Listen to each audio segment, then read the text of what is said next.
is a 2-mile wait to get past the damn green line.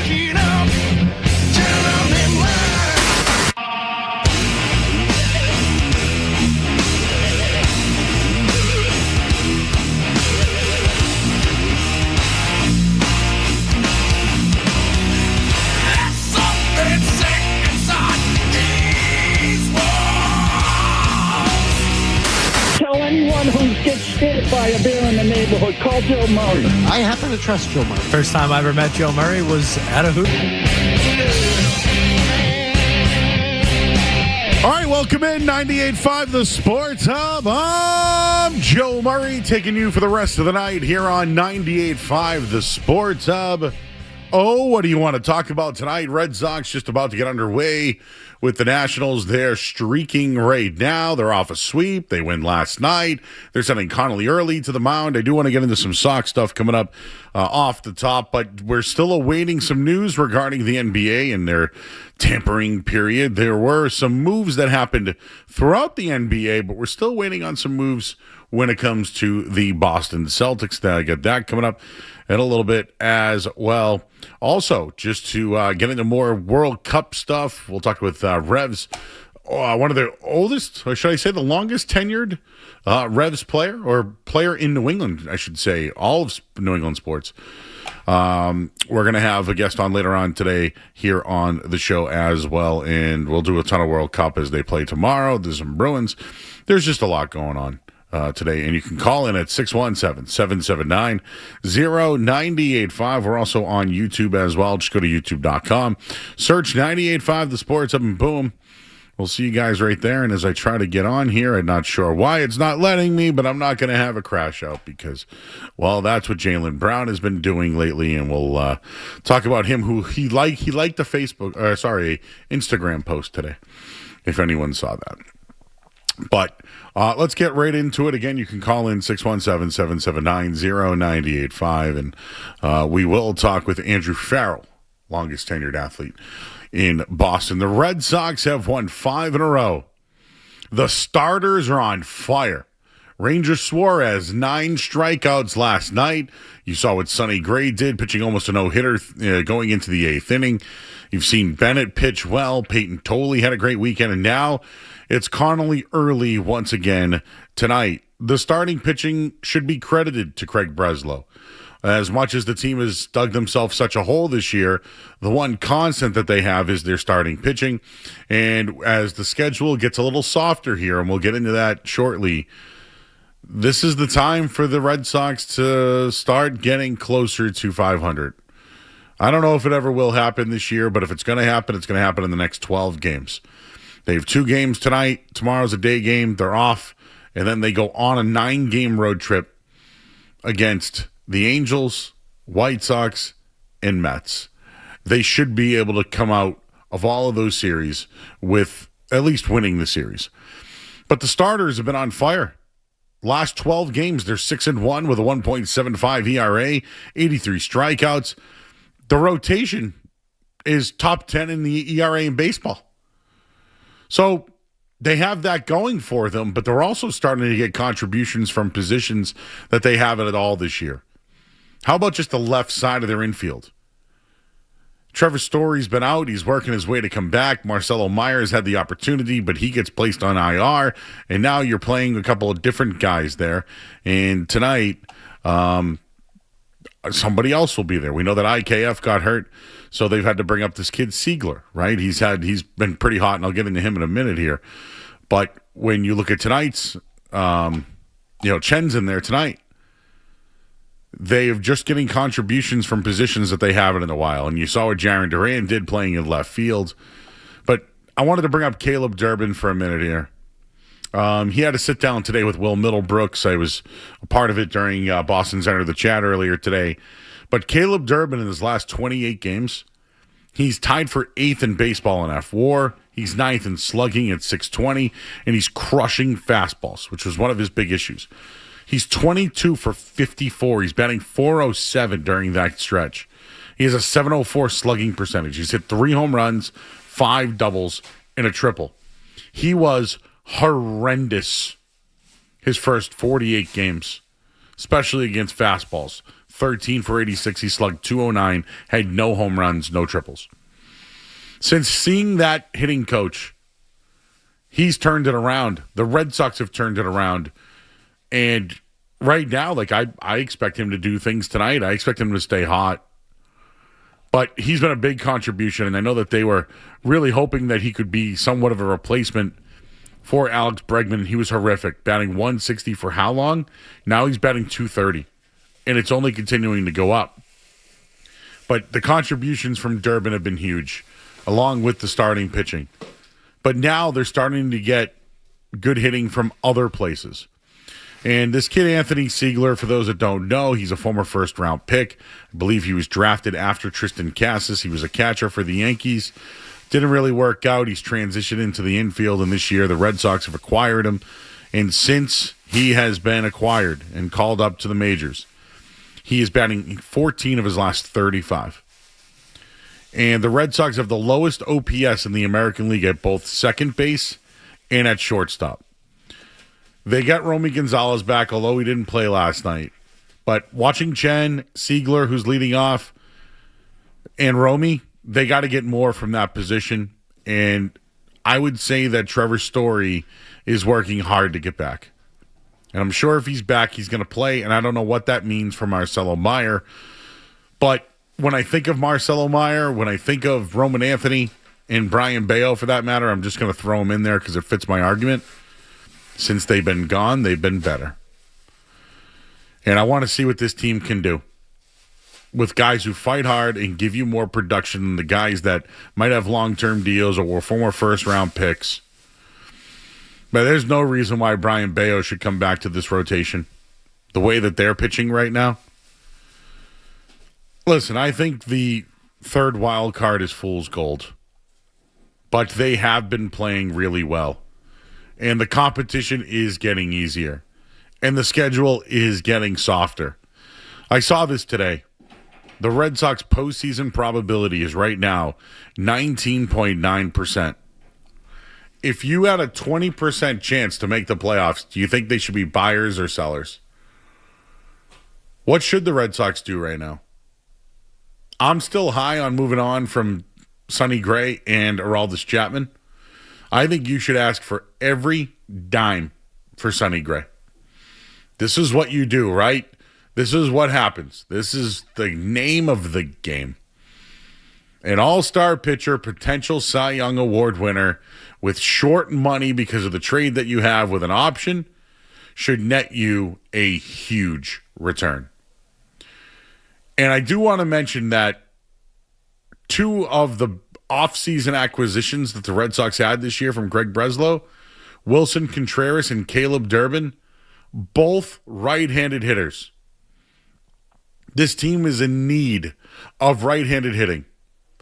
I don't know how they can acquire it, but the guy to go send out there to acquire that bat is Sonny Gray. Not prospects, not fringe guys like you did years ago when Alan Craig came over in the trade, or you traded John Lester for Yoenis Cespedes, who would be a nice piece for this type of lineup, but that's what they need. Sell Sonny Gray for a right-handed bat that can help. Doesn't mean that they shouldn't continue to sell, but you need a right-handed bat, and you need help in this infield. You need help. Maybe Trevor Story is a part of this group for the next year or so. What are you going to do at second base? Maybe there's a DH in there. I don't know. You need a right-handed bat. Go get it. Sonny Gray's probably your guy. Aroldis Chapman, if somebody wants him, send him. Do I want to watch positive baseball or Red Sox baseball during the summer? Absolutely. Will I be watching at night when they play against the Angels and the White Sox and the Mets? I'll be watching. But if they're 19, 20 games out, I'm out. And don't forget, Patriot season. Today is what? June 30th? A month from today, we're going to be approaching one of the first weeks of joint practices for the Patriots. They got until the All-Star break for me. This stretch coming up, if they can make it within 3 or 4 games under 500, you'll have me the rest of the way. We'll leave it there at 617-779-0985. And as I mentioned, we're awaiting some news tonight because the NBA has been making tons of moves, and we're just pretty much right now we're on watch. So if anything comes out there, Skaz, just hit that breaking news sounder, and we'll see what comes out. Sox and Nationals just underway. Do want to get into this upcoming stretch for the Red Sox, and we'll hit on this Jaylen Brown stuff, which is getting a little out of control. And, potentially a new stadium? We got all that and more coming up next. I'm Joe Murray. You're listening to 98.5 of the Sports Hub.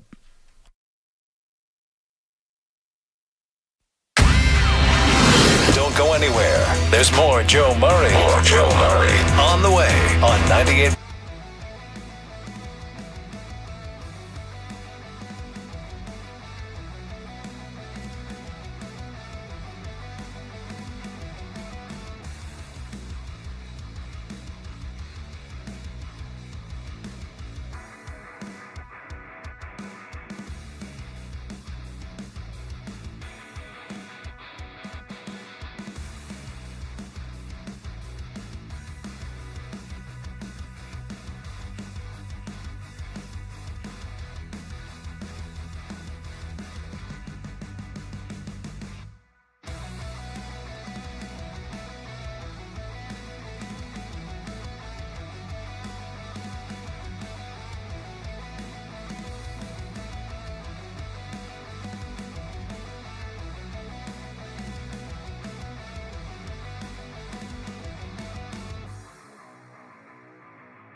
attractive guy, but he seems to be emerging as the type of player that you knew he was. What have you seen from him?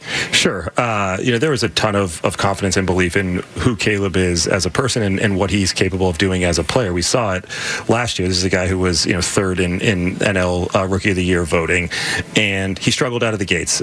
He will be the first one to acknowledge that, but I think it tells you a lot about a person that he was able to separate what was happening in the box from what was happening in the field, and he was finding ways to help us win with his defense and with his base running, knowing that at some point the bat was going to come around, and he's been as consistent in offensive performance we've had over the last month. As Jared Carrabba says, you can't spell Durbin without RBI. You can take that one to the bank. And his play's been great. Hey, there's always something with Wilson Contreras, isn't there? Watching the game right now. Last night, Skaz, I'm still getting some crap about the take last night about how Chad did nothing. It was a great opportunity for him. By the way, did you know the other night, Chad Tracy, after the win, said that when Andrew Bailey got tossed, Chad, after the game, said that Bailey took the ejection away from him. It should have been his, not Bailey's. So he had the opportunity to get ejected last night. But he just, everything was just so calm between Wilson Contreras and the umpire Putz. Is that his name? I thought it was Nick Lance. Oh, was the Lance, umpire. whatever. Let's call him Putz. And did you see what just happened? He tried to throw a double play, but the guy was in foul territory, and Wilson Contreras just threw the ball right off the guy's back. And then the umps came out again, and then all that. And anyways, I'm getting chirped about the take about Chad Tracy. Oh, Joe, so you're upset that he didn't do anything. And, well, I'm not really upset about it. I just thought it could have been a signature moment. That's all. Yeah, I don't really understand the pushback on that one, Joe, but that is Twitter. That's what you get there. Tis where we are. Skaz, I gave you the line in the sand yesterday. It was the 28th. Yes. So we're now moving the goalpost again. I am now moving it to July 13th, which I will not be here, but I'll be here on the 14th. It's the All-Star game. So July 12th. Okay, that's the last game before the All-Star break. They have 2 games remaining tonight and tomorrow. Then an off day. Both wins. Both must wins. And then they go on a 9-game road trip. Angels, White Sox, Mets. Why don't you bring a bat in on that off day? Oh. You send the team on the road with a little extra. They win 7 in a row, whatever it'll be. Get them a bat. Send them on the road with another bat in the lineup. Joe, you really want me to get back into this team. I think, something like that is how you do it. Is James Scaramuzino finding interest in the Red Sox? Certainly not, Joe. But I'm telling you how I may find interest in the Red Sox, and that is if they keep winning games and if they add a legitimate bat to the offense, then you may have my attention because the starting pitching is legit. You cannot ignore what they've gotten out of the rotation the last couple weeks. You can't. And I'm curious if Connolly really can continue tonight. I'm wondering if they can continue that one. What else was so Caleb Durbin, do you think it really is about the hitting and how he went from another organization to here and it screwed him up? Yeah, probably. I mean, yeah. Why would I think anything else? The Red Sox have screwed up numerous guys. Why would I think a guy who, like Craig Breslow so happily and proudly tells us, was third in the Rookie of the Year voting last year, which isn't first or second, just for those keeping track. I think it had to have been what the Red Sox were doing with him, because the second we got reports that he was seeking outside help, his game vastly improved. So, yeah, I think the Red Sox were absolutely porking the little guy over at third base. What do you think of this Anthony Siegler guy? He's now got another hit. Leadoff hit tonight, batting leadoff. Skaz, I think he's 15 for 37 right now. Do you know his backstory? Former first-round pick, was a catcher. I know nothing of Anthony Siegler other than he has long hair and was on the Brewers. He's cool. Was a former catcher. First-round pick of the Yankees. He basically has transitioned into a middle infielder. Always could hit, always had speed, just hasn't really had an opportunity. And here he is with the Red Sox with the worst OPS in all of baseball. And listen, I can't believe Ceddanne Rafaela is a two-hitter. But have you seen what Ceddanne Rafaela has been great. Sitting on close to 300 this year. 283, 7 home run, 35 RBI. So they're trying to have him bunt right now. And this is this. Can we not? He doesn't need to bunt. Well, what are we going to do now? Just let him swing. I mean, they just showed the bunt. Oh, pick off. But my whole thing is this. Remember when Chad Tracy first started this? What I'm trying to do is find what's been different. Because the only thing I have that's been different is Bayo, Marcelo Meyer, and Roman Anthony, and Crozier, and all those guys are out of there. They're all out. So is the fact that Durbin went outside the organization and got help? Is it that they have these guys that are 4A guys like Mickey Gasper and Siegler and Chen now tonight who actually play better than the guys who are first-round picks and have money? Or they fight harder or they play harder? They play better defense? Like, all year long, Cora said stuff, right? Sam Kennedy mentioned stuff about the young guys. I remember Wilson Contreras specifically saying stuff about Marcelo Meyer earlier in the year. But then they said they got no problem. Things have been different lately. It's been different in there. Do I think the Yankees, who lost again last night, were a part of it? Absolutely. Do I think the Nationals stink? Yes. But it's been different. And you know what, Skaz? Just to give you the skinny on this Rafaela thing, leadoff double. He fakes the bunt, fouled it. It was horrible. You laughed. Hey, let him swing. He worked the count. He went the other way with the ball, sacrificed the guy over. Probably was the best case scenario for Rafaela. Other than, getting a hit. Yeah. And then now you get Wilyer Abreu up, power hitter, who's, at some point, I'd like to see him go back down to 5 or 6. Yeah, I would agree with that. I don't know who. They need a real bat, Joe. But him at 268 and 10 is kind of like, imagine if he was 280 and, 12 at 18, or even less, down at the other level. So I would like this run to score. I would like them to I like how they're trying to manufacture and be aggressive. So what I'm trying to tell you is this.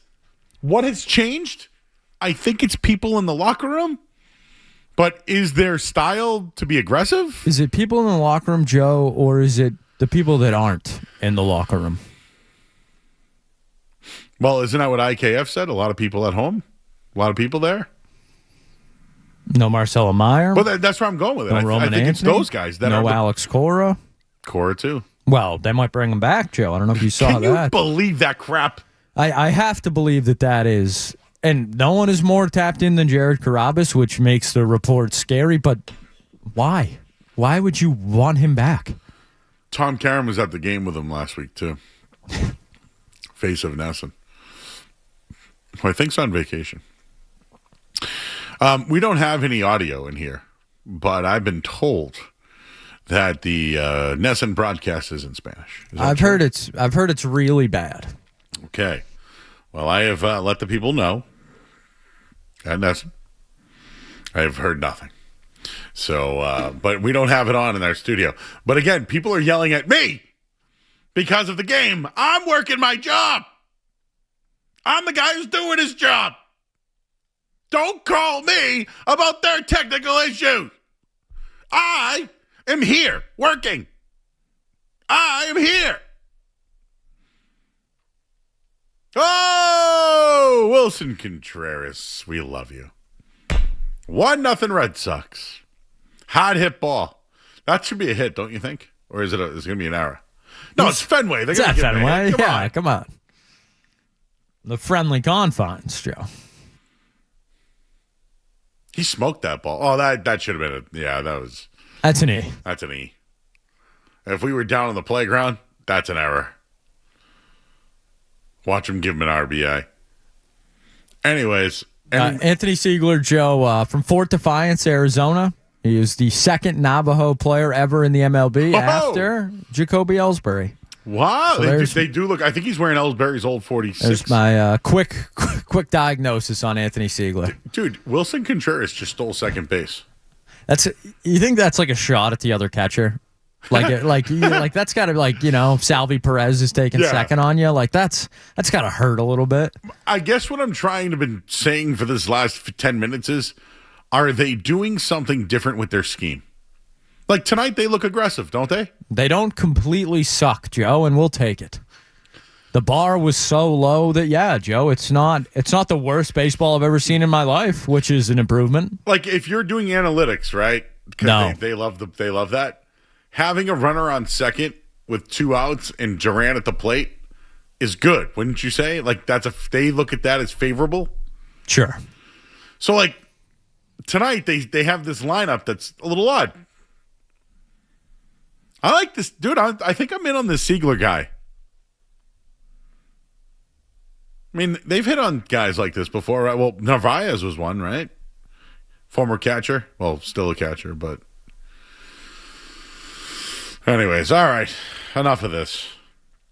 There looks like there's a potential free agent that wants to play for the Celtics. Is it good or bad? And have we heard anything today about the Celtics?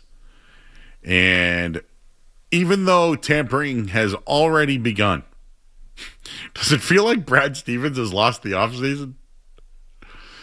I just saw a smile back there from Skaz. We'll get into all that coming up next. I'm Joe Mario. Let's hit the headline here on the Sports Hub. Sports Hub headlines.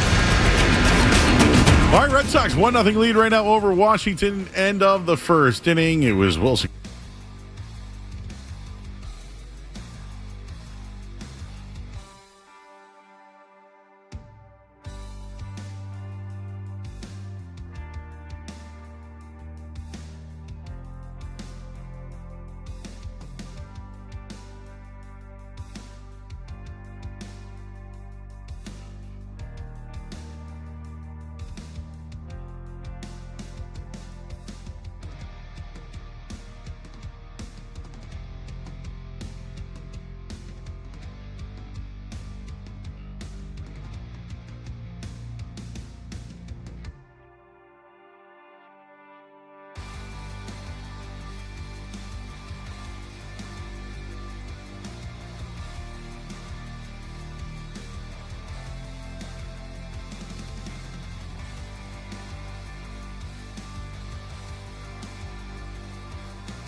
Reading our chat right now, if you go to our YouTube page, youtube.com, search 98.5 The Sports Hub.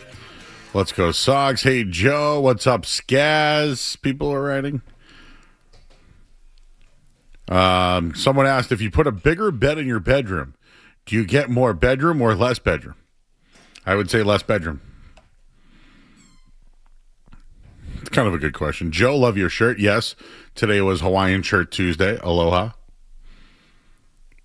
Bobby Portis did not facilitate. People are wondering about Street Team Joe. Some guy goes, Joe Murray, wrong again on Jalen. What did I say about Jalen tonight? What was I wrong about again? I'm just curious because if it's put in writing, what do they call that? Libel? Would that be libel? You're smart there, Derek. Does that mean if someone puts it in writing that I said something and I didn't, wouldn't that be libel? He's smart. Yes, libel is the written form of slander. And what's the vocal? Slander is spoken. Thank you.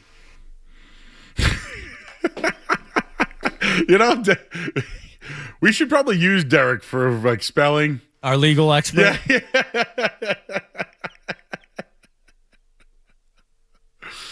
Because, I don't know. He sent me a video last week. It was Street Team Joe and Derek. Now, Joe was running the board. But what I saw was Derek kind of watching or overlooking. So sometimes I don't know like who's really directing who or what. But I heard everything went great last week. Riddle me this, someone said. Oh, okay. People love Street Team Joe. Baby Shark, somebody mentioned. Someone says that they love salami. I am not a salami guy. I don't know why someone thinks I'm a salami guy. But I have a turkey and cheese tonight. And I was very hangry on my way in here. 617-779-0985. I did want to get into this Jaylen Brown stuff. And I had a take last night that I think is becoming more clear. Nobody wants Jaylen Brown, at least reportedly. I'm sure there's teams around the league that want him, don't get me wrong. But at what cost? And in a way, I almost feel like Brad Stevens maybe has already lost the offseason. Now, I can't get on him for something he hasn't done yet. I'm not going to. In fact, I would tell you that Brad Stevens, more likely than not, wins most trades. So I believe that he will figure this thing out. But, hey, real quick, Scad, some guy goes, Joe, you're constantly pumping your own tires being employed by Nesson. Of course, we are going to get on you for all things Nesson. I only pump the tires because I want you to watch the show. I think it's fair for people to come to you with their Nesson problems, Joe. I think that's fair. Okay. Nesson has audio issues. I'm coming to you, Joe.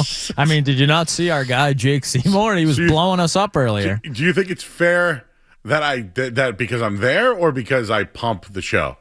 Why not both? Oh, come on. Why not both? The show needs all the help we can get. All right, everybody? You're already telling me you're not subscribed to watch. So why do you know what I mean? Oh, I don't pay for Nesson. Oh, the team's so cheap, but you don't pay for Nesson. Hey, did you know that if you buy that, the team will spend money? You watch what the Dodgers are doing? So don't get on me. Curtis Yeager. That's that guy's name. 8288 is the rest of his thing there. Anyways, Skaz, is it too early for me to say that he's already lost the offseason, Brad Stevens, and it's already been looked around the league that they're going to get 40 cents on the dollar for Jaylen Brown. And I don't know. They're running out of big men now, don't you think? I would say the big man market is getting slimmer. Okay. Well, speaking of that,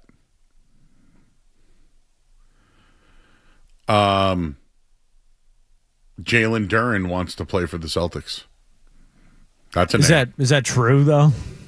According to Jake L. Fisher. So no, it's not true.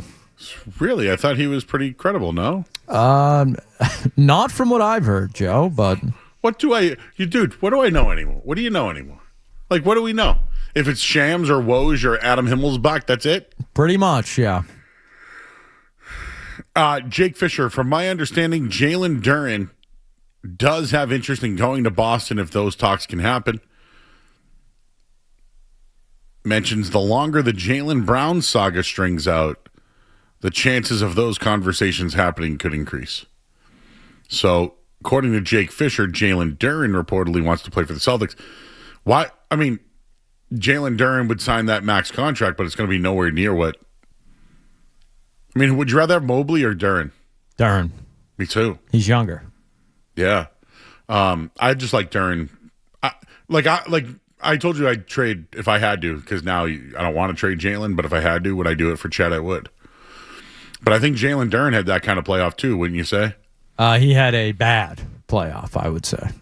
I think Chet did too. Yes. Would I rather Chet or Duren? Chet. Me too. So I'm fine with this move if they like really are dumping Jalen, which I would hate. But would you really want to trade your best guard for a big man? Yes, but would you want to trade him to the Pistons, who were the number 1 seed last year? There's something going on with Portland, Skaz. I can't figure it out. Drew Holiday, Scoot Henderson, Shaden Sharp. There's just a lot of guards going on. Damian Lillard. They got to make a move. Would I hate to see Drew Holiday and Sharp? I don't want to trade Jaylen Brown. No. But, I hope they don't settle. Duren would interest me. But this was my take last night. Because I know Bill Simmons said, hey, just go to Toscano's in Boston and just have a 3-hour dinner and handle it all out. Have you ever been to Toscano's? You think Kelly Olynyk's going to that dinner? What's your Boston athlete you're bringing in now to that dinner, Joe? Drake May. And he's done what? Lost a Super Bowl. Yeah. Looked pretty good in the playoffs. So hasn't Jalen. Yeah, they've also won, Finals MVP, ring, Eastern Conference Finals MVP, max contract. You bring Vrabel. Oh, there you go, yeah. Give him Rossini's number, get him out of a traffic ticket. We have to listen to that later, by the way. There's a lot going on there. Certainly is. That's good company for your head coach to keep. I think that's who you want him closely associating with. It's a good look. Do you think Kevin O'Connell his wife said something to him this week? Would imagine it was slightly awkward in the O'Connell household this week. We'll do that later, but the league wants to bury this thing, man. Oh, no. Adam Schefter asked about it the other day, and he's like, That guy speaks so well. I'll just give you my take from last night. When you can't find someone to take Jaylen Brown for what you want, the next thing you do is you fire the coach. I think Joe Mazzulla's in Spain right now with Ugo, correct? He's been visiting all the players all summer long, doing individual one-on-ones with them and stuff. I think it's highly unlikely that they would fire Mazzulla, but I'm trying to make sense of this right now. You can't trade Jaylen Brown for 40 cents on the dollar. Why? Because you don't want to pay 2 contracts? What's the reason why you want to trade Jaylen Brown? There's just got to be a deeper meaning to it. And I would hate to be the owner that breaks up 2 guys that won a championship. So what is it? And Brad Stevens promised a lot of things, right? Brad Stevens promised change and, being more around the basket. And I think he said more dunks. The only way to change all that is to fire the head coach. You move on from Joe Mazzulla and you change the style. That would be my recommendation. I'm hoping that's what happens. But at this point, I think what's best is to smooth things over with Jaylen Brown. Give him the extension. But if you can't acquire a big or the ball handler or the people that you already had in mind, why don't you move on from the coach and change the philosophy? And maybe that's what Brad's doing, and he's a genius. Maybe he's just trying to show, no, it's best to keep Jaylen Brown. Maybe he's trying to show ownership. Hey, we'll dangle Jaylen out and see what we can get. But in the long run, if nobody wants him or we can't get great value for it, the next move is to fire the manager or the coach. I think it's on the table. I really do. Today is Joe Mazzulla's birthday. I would hate to see him get fired on a day like today. That would just be absolutely horrible. Celtics got about the next 24 to 48 hours to find some players. I wonder if Jaylen Brown's going to be here. I say he is. But if you really, really want to make a change and you can't move on from Jaylen Brown, your coach is the next guy to go. And I don't think it's Jason Tatum that's going anywhere. They're building around this guy. I'm sure there's plenty of value for Jason Tatum around the league, but you're not trading him. I'd say that they reached out to many teams for Jaylen Brown. They realized it was best to keep him. The next move on from the coach. 617-779-0985. There was a rumor. I love rumors. Rumor about potentially a new stadium? Potentially coming to Boston? We'll have that for you coming up next here on 98.5 The Sports Hub. More Joe Murray coming up on the Sports Hub.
98 Pound the Sports Up.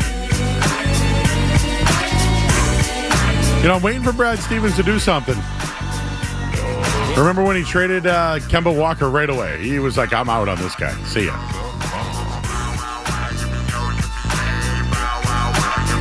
I'm waiting for something. Somebody mentioned Friendlies in our chat. I went to Friendlies twice this week, guys. One was for a Jim Dandy because it was a drive-through ice cream, and I've never been to a drive-through ice cream place. Have you? You ever gotten ice cream in a drive-through? I don't believe Besides like McDonald's and whatever. So I got a Jim Dandy, and then on my way back, I got the honey melt chicken barbecue. Forgot how good a melt was. Also got a chocolate chip cookie dough ice cream cone for the way home in a bowl. So I had the bowl with the cone. Anyway, somebody mentioned Friendlies to me, and I just remembered my experience from the weekend. Anyways, this coming out from the Boston Globe today.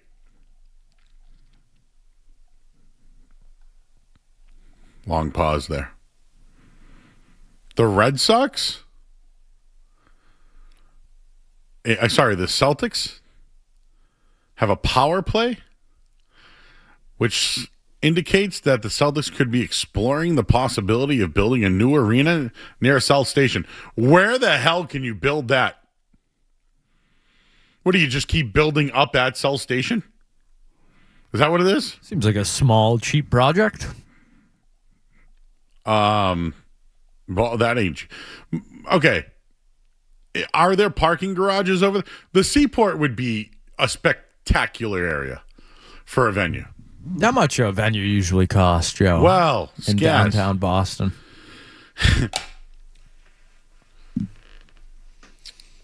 A lot. I'll tell you, it'd be a lot cheaper where the Encore is. More or less expensive than paying a free agent? Well, that's more than a free agent. It has to be, right? I would say exponentially more.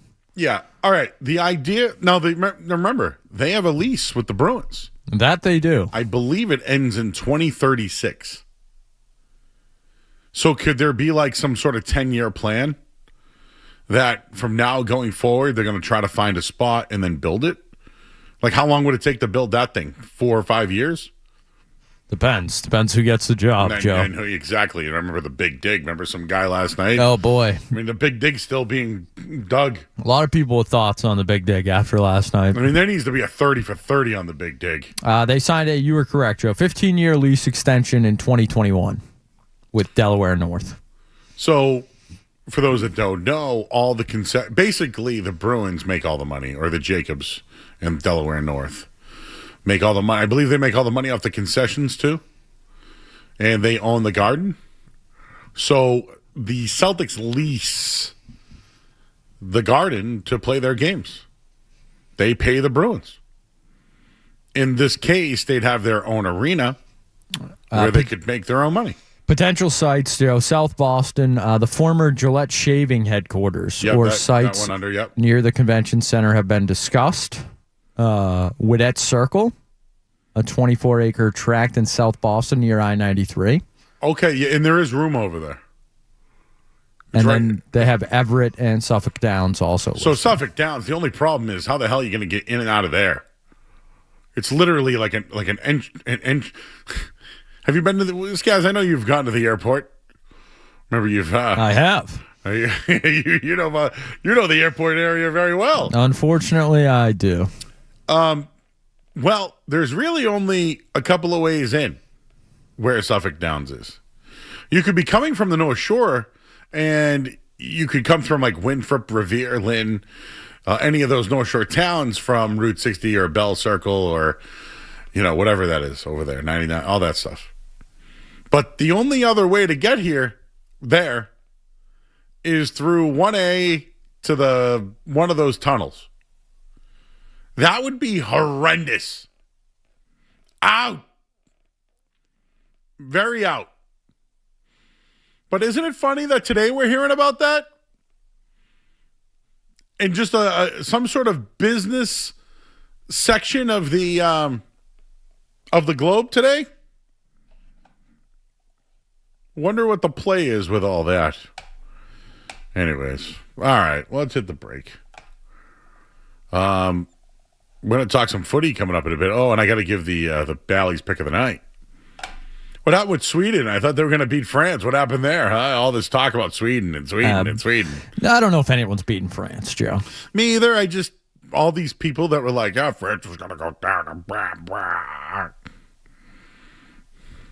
Matt Doloff gave the graphic tonight, Street Team Joe and Derek, a B+. That's high praise for Mr. Doloff. Yeah, B+ is good, Joe. Just letting you guys know. Said he's been following. And Bobby Manning's got some stuff on this Jalen Duren thing if you want to get into that. And, there's a football note that I don't really care about. Maybe we can do it later. We'll have more. We're going to talk to Andrew Farrell coming up. Let's hit the headline here. I'm Joe Murray. You're listening to 98.5 The Sports Hub. From the Telefair Tiger Studios, this is Boston's home for sports. The flagship station of the Patriots, Bruins, the Celtics, WBCFM and HD Boston 98.5 The Sports Hub. Beasley Media Group station celebrating 65 years of broadcasting. Sports Hub headlines. Red Sox lead 1-0 right now over the Nationals at Fenway Park. Mr. Siegler with the run scored, and that one, Connolly Early, is currently on the mound. Some NBA news today as the tampering period officially has begun. Kawhi Leonard traded from the Clippers to the Raptors. He'll be heading back to Toronto. LeBron James will not return to the Lakers. And Jake Fisher is reporting that Jalen Duren has interest in the Boston Celtics. World Cup action today.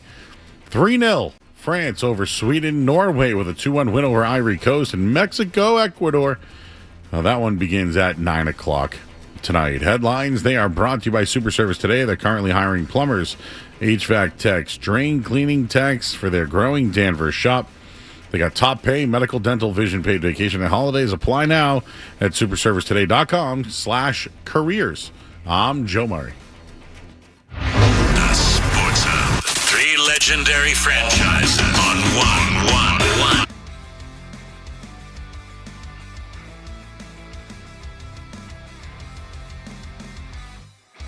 It's the Sports Hub.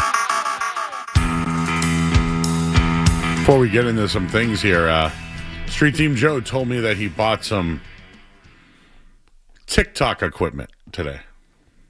I mean, you can probably see it from where you're sitting, Joe. If you look straight out in front of you, you may see a tripod out there in between the windows.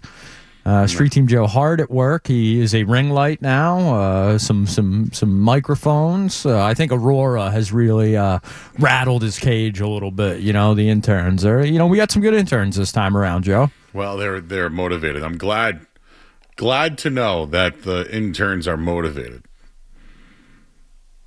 And now Joe is trying to ramp it up with some good, better quality. I like that. But when he said TikTok equipment, I'm like, what the hell? What do you mean TikTok equipment? You mean you got a light, a couple of microphones with fuzz on it? Anyways, we'll let Joe tell you guys about our night on Saturday. It was fun. Bobby Manning, our buddy Bobby with a mustache, CLNS. Jalen Duren, Boston, a sign and trade must be at least 3 years. C's get hard capped off the first apron. Duren max starts at $41 million. It's 4 years, $177 max. So how are you getting to Jalen's 57 there? Due to base year compensation, Duren joins Boston at $41 million, but only exits Detroit as a $20.6 million. He said it's an extremely difficult deal to do. Yes, guys. You kind of just, yeah. I mean, can they give you, I don't know, Cade Cunningham? I'm kidding. They already traded Beef Stewart. Is there anybody else you would want on that team? No. Thompson. Oh, Sawyer Thompson? I like him. Duncan Robinson. Nice Sam Hauser replacement. Oh, I can't root for that guy. Even though he did go to Williams College in Amherst. He makes $16 million, Joe. out. Just give me Baylor Shireman. I'm going to say it one more time. Has Brad Stevens lost the offseason? Certainly hasn't won it, Joe. I'll say that. I mean, Derek was shaking his head no. What are they doing right now? What are they doing? All they've done was piss off their superstar player. One of their superstar players. While the other one's hanging out in Paris with everybody else. And LeBron's opting out. He gets to choose where he wants to go. You see Washington saying they don't want to trade Anthony Davis today? What's all that about? Tougher week. Bronny or Thanasis? Well, Bronny at least got paid. And he's in L.A. Yeah, and if he gets released, does he really have to play anymore? I'll just bring him to Golden State. Him and Seth can hang out on the bench. Bronny doesn't suck. No, he's much better than Thanasis or Alex Antetokounmpo. He's much better than Evan Mobley's brother or, a lot of siblings that are in the league. The Lakers are going to cut him. And you know what? LeBron kind of stuck it to them, don't you think? Hey, my kid just got $2.5 million, but see you later. That's nothing. You have Luka. You got a ring. Oh, do you think Luka's happy now? LeBron's gone? No, but if LeBron was never on the Lakers, Luka's never on the Lakers. So you don't get Anthony Davis. You don't. You're not able to make that trade. So I think the Lakers are fine moving on from LeBron James. If anything, I think it's good for the Lakers. And now we can really hate watch the Luka Lakers. I think that'll be fun. He's going to get so fat. In-N-Out Burger. Right? He's going to get fat, right? And I'm not like fat shaming anybody. What the hell is Joe doing? What's he watching? I don't know why. He's trying to learn how to do something on TikTok. He's watching TikTok editing hack videos. Yes. Well, no, the thing is, I can see it out of the corner of my eye. So I'm like, what is that? He has no idea. Yeah, he's locked in right now. The Lakers might go back to irrelevancy, huh? I think that's a little strong, but yeah, it's going to be a little while. Who's good, Skaz? Who's improved today? Definitely the Raptors, don't you think? Sure. Are the Hornets improved? Sure. I mean, is Kawhi going to play in Toronto? Is Miami improved? No? I think they're a 5 seed in the East. Is Orlando improved? But what have they done? How about the Pacers? Nah. Are the Bucks improved? No. How about the Cavs? Not yet. Pistons? Let's see what they do. Maybe the Bulls? I mean, they couldn't be worse. Caleb Wilson's the best Bull since D Rose, so yeah. Are the 76ers any better? Where's Andre Drummond going, Joe? Oh, God, no. That's the worst thing about this, right, this year? You could be wasting another year of Jason Tatum's prime. And you're fiddling around with Jaylen Brown all offseason instead of trying to curate some trade to get a big man here. Or a ball handler. And now, all the other bigs are off the board and you're stuck with Andre Drummond. Woof! Oh, if they get Drummond, I'm out. Or Kayvon Looney. Ew!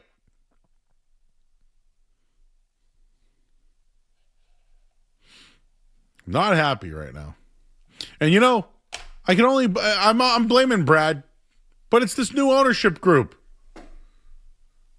Oh, we're going to pay everybody. And Jaylen Brown, we got the smartest guys ever in Brad and Joe Mazzulla and blah. But yet you had to get under the tax last year, huh? Who made the decision for Jason Tatum not to play in a Game 7? Who was that? Where'd that come from? I'm actually really pissed off. Can I say that? I don't know, Joe. Can I say that? Joey dumps. Do you think that can stick? You could say anything right now. He's got no idea. Joey dumps. Ooh, we got another dump story for another story today. Yeah, I'll save it for musings. You think Andrew Farrell might give us something on this pancake story, being the veteran in the room? Yep. You think? I think we need to get to the bottom of this, Joe. Well, I told you I talked to Coach Marco. Oh, you did? He said that it wasn't that he stopped letting them eat pancakes.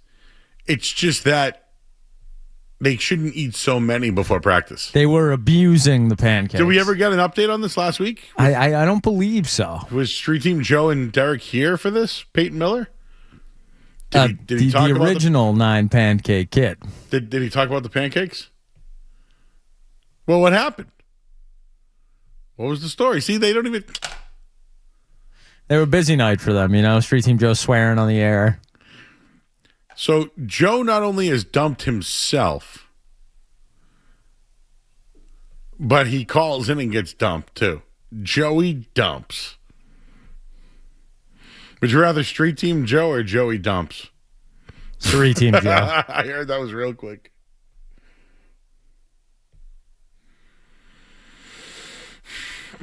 Well, I'd like to get to the bottom of this, please. Maybe we'll talk with Andrew Farrell. He plays for the Revolution, and he knows a lot of guys that are playing in the World Cup. Oh, Alexei Lalas is here to give his insight. We all love hearing from him, huh? It's just been so good. Well, Josh. Hey, Josh, how you doing? What's up, guys? How you doing tonight? I don't know. How you doing? Pretty good, man. So I just wanted to make one point about Jaylen Brown. So basically, I mean, let's be real. He's partly to blame for them wanting to trade him away because this all off season and before that, he's been complaining. If anyone else, you know, if they had a problem with their boss, they just stop talking and they wouldn't, you know, if they wanted to keep their job, they'd basically deal with the changes and go with it. So obviously Jaylen Brown doesn't really want to be a Celtic anymore, which sucks because we've loved him. But that's all I wanted to say.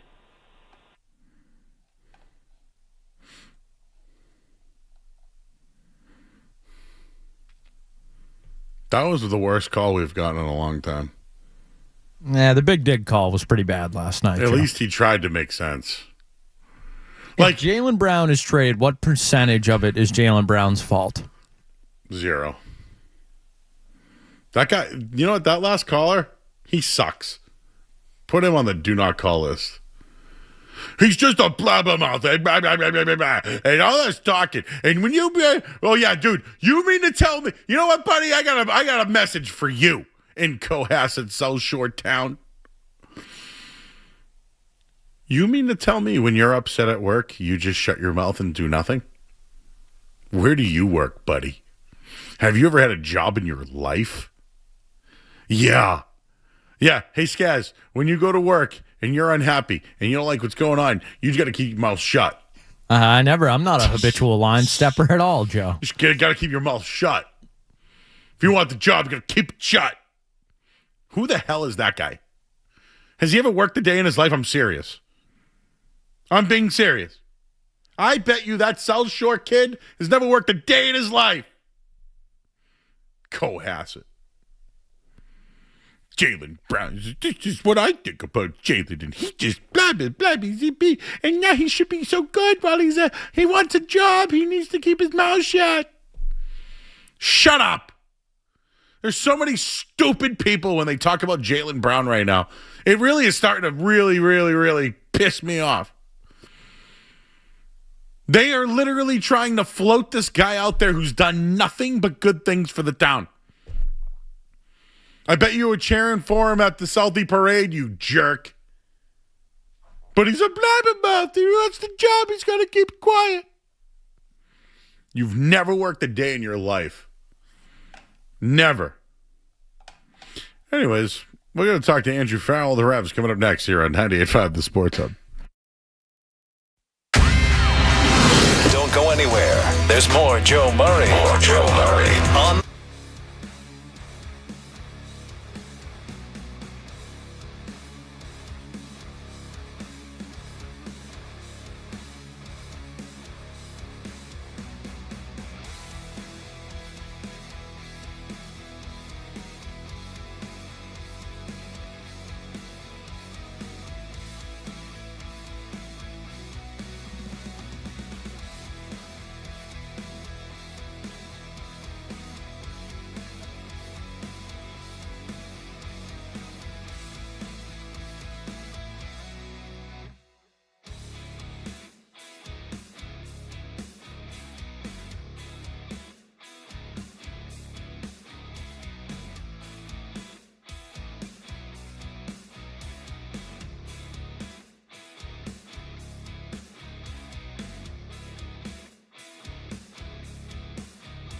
Well, before we bring in our next guest, I should let everyone know that tempers have flared over at Fenway Park.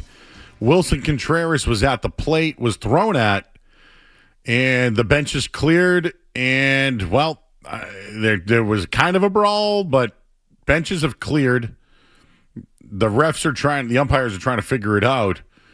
But things got very testy at Fenway, and, well, of course, Wilson Contreras is he's been waiting for this moment, I think. So at least wanted to just mention that as we welcome in our next guest right now, the longest tenured athlete in Boston. He's Revolution defender Andrew Farrell, and he's joining us here on 98.5 The Sports Hub. Andrew, how you doing tonight, bud? I'm doing good, Joe. How you doing? I'm good, man. I talked to you last week over at Nesson, and we had some fun here. I appreciate you joining us on the radio side. I was just telling our listeners that the Red Sox and Nationals, the benches just cleared. There was a little bit of things got a little feisty. I guess I got to ask you: have you ever got almost into the mix on the pitch? I love that. Yeah, you always want to be on the edge of things, especially in professional sports. You always want to be. Play with a little edge, a little chip on your shoulder. Never over the limit where you get kicked out of the game. But, you always want to have that. Especially playing at home, you always want to, defend the fort, defend your home field. Yeah, and Andrew Farrell's, dude, one of the top guys for the Revs. You've been your 14th year now. I always keep saying longest tenured active athlete in Boston sports. And just, I know the Revs are having a good year, 8-5-1. You guys are off right now, obviously, with the World Cup. But I wanted to ask you this question. Did you ever play? I know that when you're young, you play soccer right away. But did you ever play any other sports? I did. I mean, I ran track and I played basketball. I grew up in South America, so soccer was like the only kind of sport I was like playing. Yeah. But I played great defense on basketball, but I can't shoot to save my life. Can't hit a layup. But I can lock people down. So maybe I get a two-way contract with the Celtics. I don't know. I'm probably not. But yeah, you got to slap the floor and play some D. I love that. Exactly. Exactly. Where I'm going with it is, dude, the sudden death kicks have been absolutely incredible. It really has been. And in hockey, I don't love it. Like, I don't love the shootout. Yeah. But in soccer, like, do you think it's the right way to end a game such as, what we saw last night, 2 games yesterday for the World Cup? Yeah. I think so. I think I don't know, it's really cool. It's really interesting to see, like, how teams play the extra time, because you can tell, like, certain teams are, like, really going for it before. They just want to end the game. Like, they want to score a goal and end the game before it gets to PKs. And then some teams are kind of not playing it safe, but they think they have a good chance to win it in PKs. And so it seems easy. It seems like, okay, how can you not kick the ball into the back of the net from that distance? But the pressure's all on the keeper, on the shooter. No one expects the keeper to make a save, but then it's like obviously heightened with like the World Cup. Your whole country's behind you, and so there's some pretty good saves from the keepers, but also some pretty pressure moments and some guys not stepping up and scoring.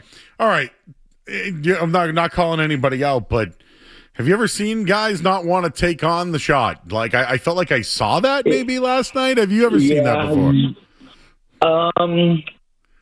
I've seen it before. It's just, honestly, it doesn't really matter if you're a good PK taker or not. The person that takes it needs to just be confident.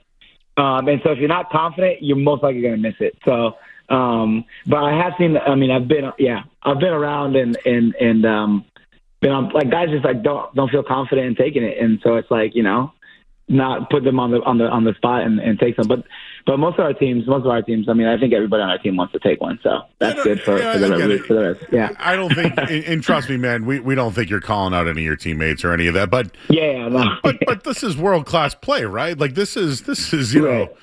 And I'm watching this last night, and it's like the captain of the team is pointing to guys, and they're like, no. And to your point, if you don't feel confident, you don't want them going out there.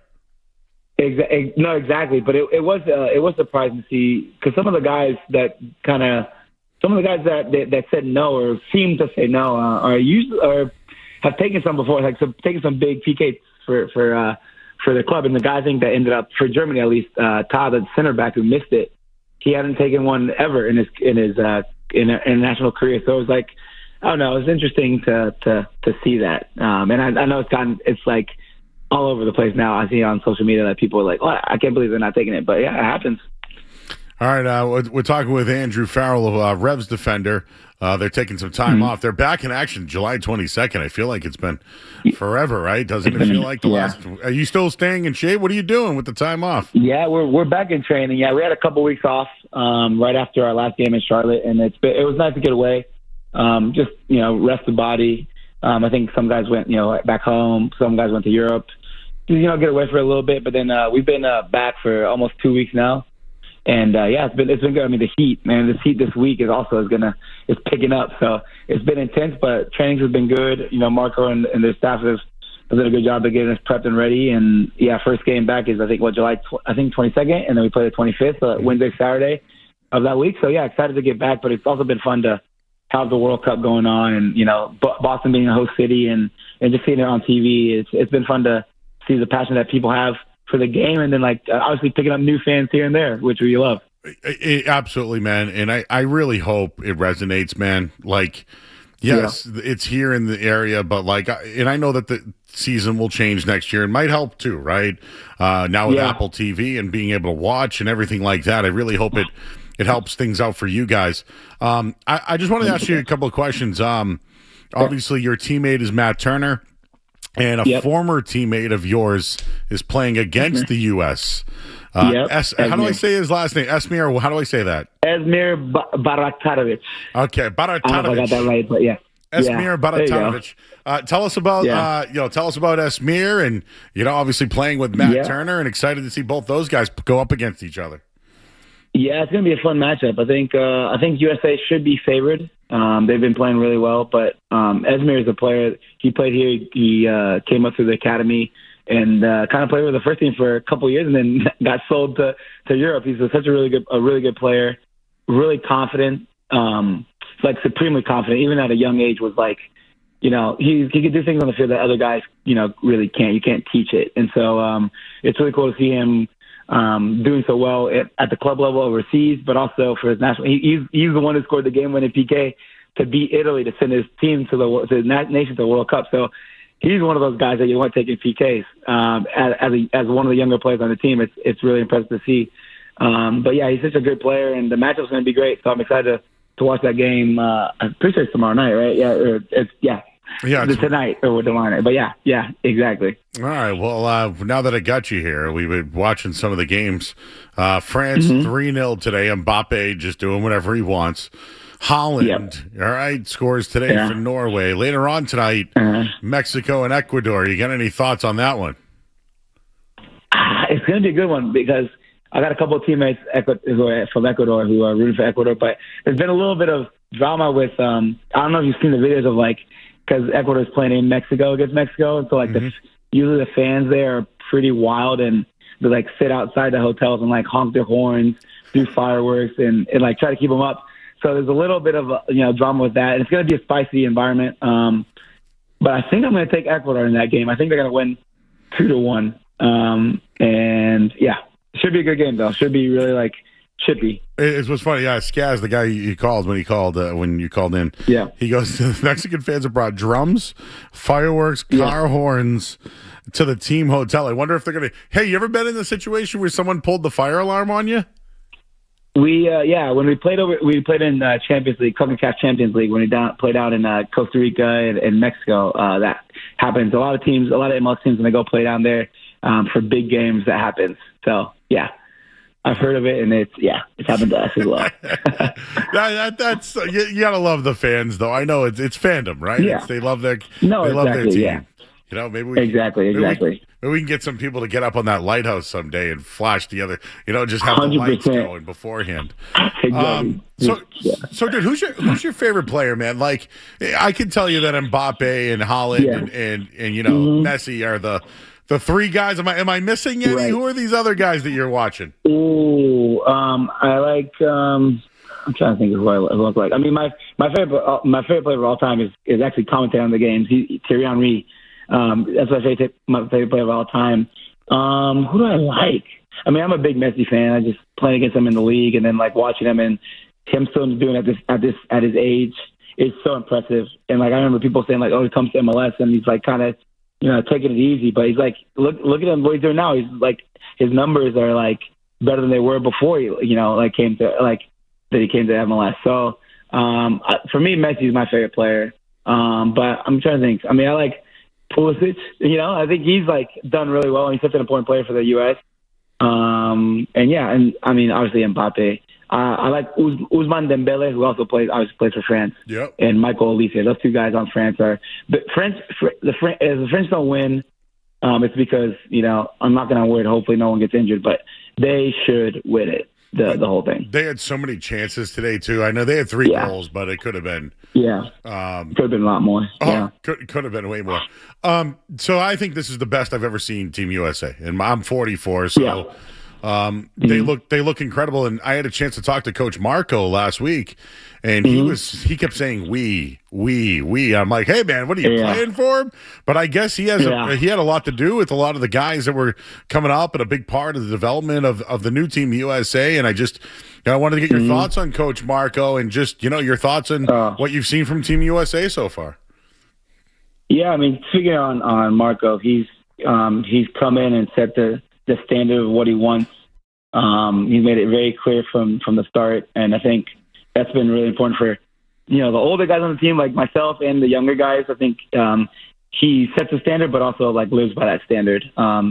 He has time to play and joke around, but also be serious and get to work. And he's almost always serious, but it's nice to have someone who can be nice and calm, but also when we're on the field, when we step over that line, he's so intense. And I think guys are buy into that and are willing to run through a wall for him.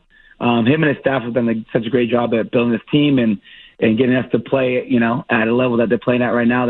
I think is really good. And I think he's just continuing to grow. This is his first head coaching job in MLS. And so I think he's done a great job. He coached a lot of I think that when he says we, it's because he worked within U.S. soccer, coached a lot of the younger players that we have on our team, on the U.S. U20 teams.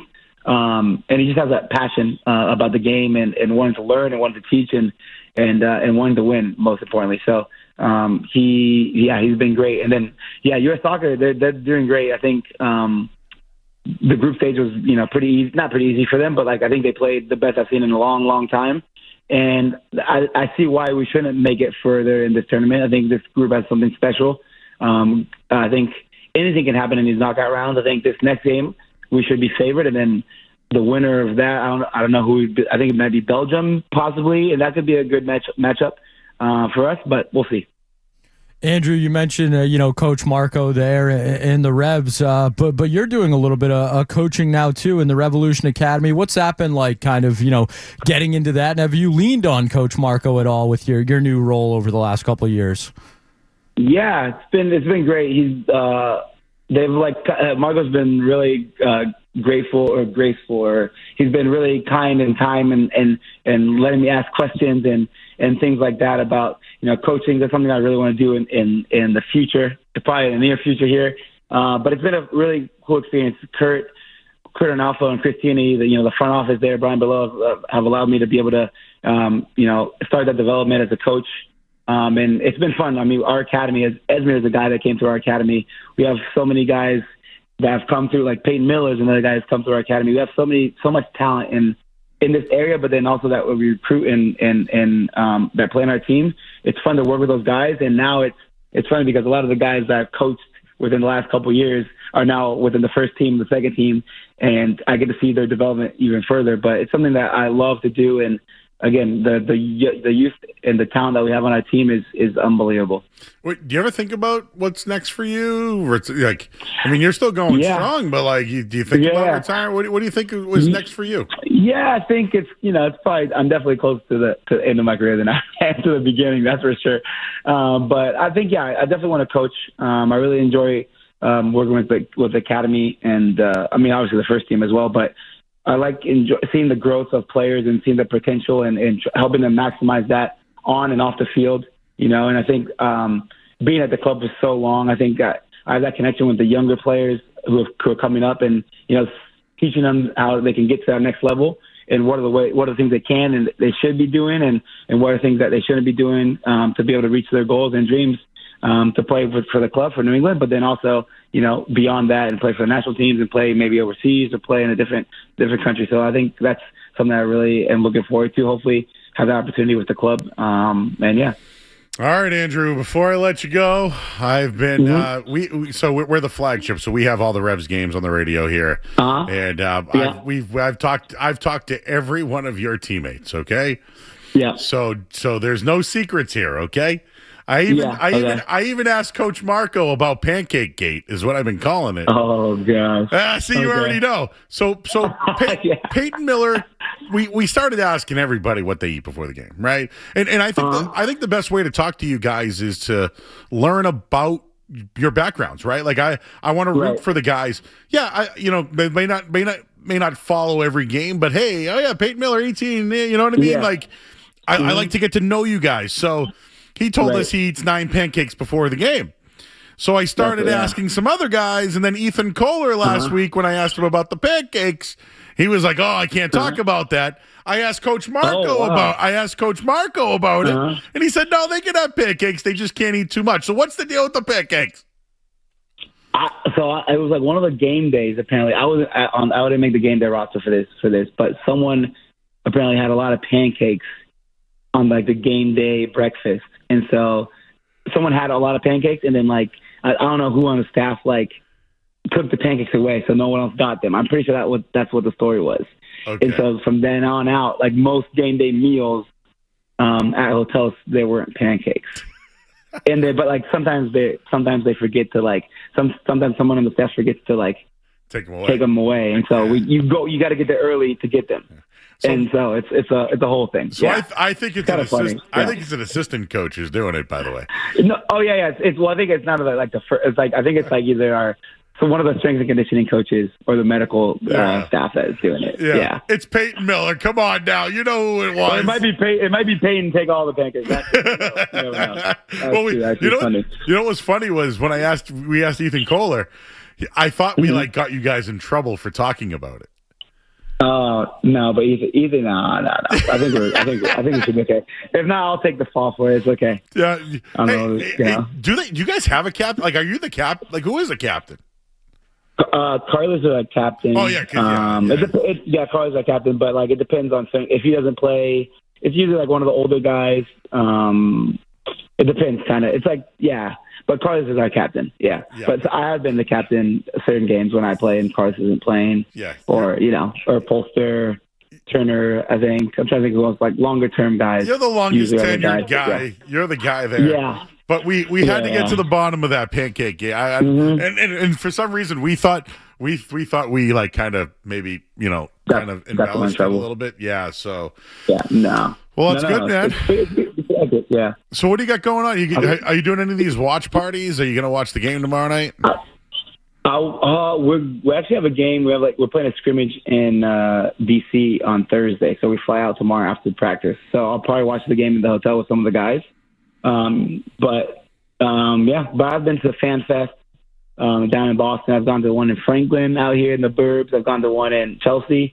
It's been cool to see like I know like the Scottish fans. I know the Norwegians, the French. They've been taking over the city, so it's been fun to see that. Did you think that could happen here? Like, was that your thought when you go? I didn't know. I didn't know what to expect, and it's been a pleasant surprise. It's been really cool to see. I don't know, and I feel like a lot of the Bostonians are like excited. They're like we don't want them to leave. So it's been fun to see that camaraderie, I guess you could say, of. Love it, man. Well, hey, I appreciate being a good sport with us here on the Sports Hub. And I know you guys are scrimmaging and you're still working out. You guys get back to work on July 22nd against Toronto. Andrew, appreciate your time, man. Hopefully this run can continue on for Team USA, and we'll talk to you down the line. Sounds good. I appreciate you guys having me. Have a great night. And go USA. All right. He's Andrew Farrell, everybody, Revolution defender and the longest tenured athlete in the city of Boston. I feel like I can breathe a sigh of relief knowing that Pancake Gate was not directly caused by us. And he's one of the leaders of the team. I would say, the veteran presence in the locker room. So Marco must have heard of it, but from what I gather is Marco Kind of. It wasn't his call. Too big of a, Marco, Yeah, it big was- picture, wasn't that's on his below. level. That's below Marco. Exactly, because when I asked him about it, he goes, "Oh yeah, I just think some of the guys, eating a little too much." That's a good coach too. He's giving you the story, but not really giving you the story. but the strength and conditioning coach is probably pissed. Do you think he was? I'm telling you, I don't know why. I feel like we're us talking about. He was like, remember, he was like getting in detail about it. I eat 9. Who was it who ate the? Somebody ate the hard-boiled eggs too. Somebody was that? Oh, no, it was Eli Feingold. Remember, he said he eats raw eggs, or whatever eggs. I don't know anymore. Should we just have the whole roster of the Revs and what we've learned about them? A little cookout, Bring them all and we'll do a You know what? pancake I bet you breakfast. they would be hella fun. All right, Street Team Joe, you want to come in here? He is not locked in. He's today. out to lunch tonight. He's busy. He's trying to figure out how to edit TikTok videos he hasn't shot yet. All right. Sounds like the Mexico game is going to get pushed back a little bit, dude. The weather. Speaking of the weather, see the weather forecast for this week, man? Oh, boy. Going to be a hot one. It's going to be a hot one. All right, we'll take a break here. I'm Joe Murray. You're listening to 98.5 The Sports Hub. Sports Hub headlines.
well, there's a chance it wasn't recorded at all. So, take two might be happening later on tonight.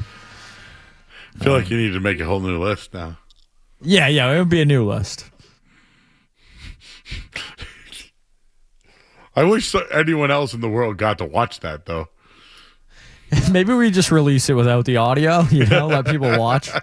Like they just see us and they don't know what we're talking about. We could just let Uncle Fern just dictate whatever we're doing there. Look at these guys. They're trying to look at the guy. Yeah. Keith is in Florida. Hey, Keith. Hey, Joe. Long time no talk. Thanks for having me on. I don't know if you were watching the Red Sox game, okay, but here's what I don't understand. Baseball has to look into this. Okay, so the Cade Cavalli pitcher from Washington, after he struck Contreras out, he said to Contreras, you could hear it, plain as day. He said, boy, and then something else. And the umpire who was standing behind him was the same guy that ran Contreras last night for tapping his helmet, right? So then Chad Tracy, the manager, he gets run because he's arguing to defend his player, right? Chad Eaton gets thrown out of the game because him and Contreras were obviously fighting with some of the guys to try to get to the pitcher. But the pitcher, he never gets ejected. And he was the one, even the Nesson broadcaster, O'Brien, said that he was the one that started it. And he's still on the mound pitching. Okay. I mean, what I don't understand is if we're going to have fair play, okay, if you're going to throw out, and then Michaelis, who's a friend of Contreras, the pitcher who pitched last night for Washington, he was in the dugout. I guess he came out and he got ejected for fighting, so he got thrown out. What I don't understand is if the guy on the mound said something to Contreras and started the situation, why is he still pitching? That's what I don't understand. If you're going to throw out two Red Sox and then the other pitcher from Washington, why is he still on the mound? And the umpire was standing right behind the catcher, and I know darn well he heard what he said. Well, from what I gather, listen, I was doing an interview when it all happened. Right. Cavalli said, "Sit down, boy," to Contreras. And he didn't exactly do that. I mean, I'm just saying he started the thing. Granted, Contreras should have controlled himself. He started it. Did Contreras, I'm just saying. Did Contreras get ejected? Yes, he did. He got ejected. Chad Tracy got ejected. Yeah, Chad Eaton got ejected. Good. And then one of the other pitchers from Washington. Okay, cool. Hey, last time a player has been ejected in back-to-back games, can we look that up? Kind of curious. I mean, baseball's got to look into this, man, because it's not right. I'm just saying, if you're going to be fair, okay, then you need to kick out the guy that started the whole thing. Granted, he didn't run to Contreras to start fighting, but when Contreras was coming towards him, you could tell he got amped up, and then he started going to it, and then the bench is cleared. I mean, it's just not right. So what should we do about it, sir? All I'm saying is be fair. I'm saying if you're going to throw out Contreras, okay, then you have to throw out the other guy that was involved in the situation. He may have not ran towards him and threw any punches. Eventually, he got into the fracas, but I'm just saying, how was he able to get scathed? And the umpire who threw Contreras out last night when he was on the field, he was the guy standing right there, and I know he heard it. I would just like to let you know that Wilson Contreras threw his helmet, which is a weapon. Well, he threw it right. Right. He deserved to get ejected. I'm not arguing about that. But I'm saying the other guy just talked trash, and that was it. And so it's okay to do that, and nothing. Yes. Oh wow, that's unbelievable. Did you play sports? I did. Did you talk trash to people? I mean, granted, throwing the helmet is not right. It's illegal. Did you talk trash to people? I did. Did you get thrown out? No. Thank you. All right, we got more coming up next here on the Sports Hub. We got in or out coming. I'm not taking that.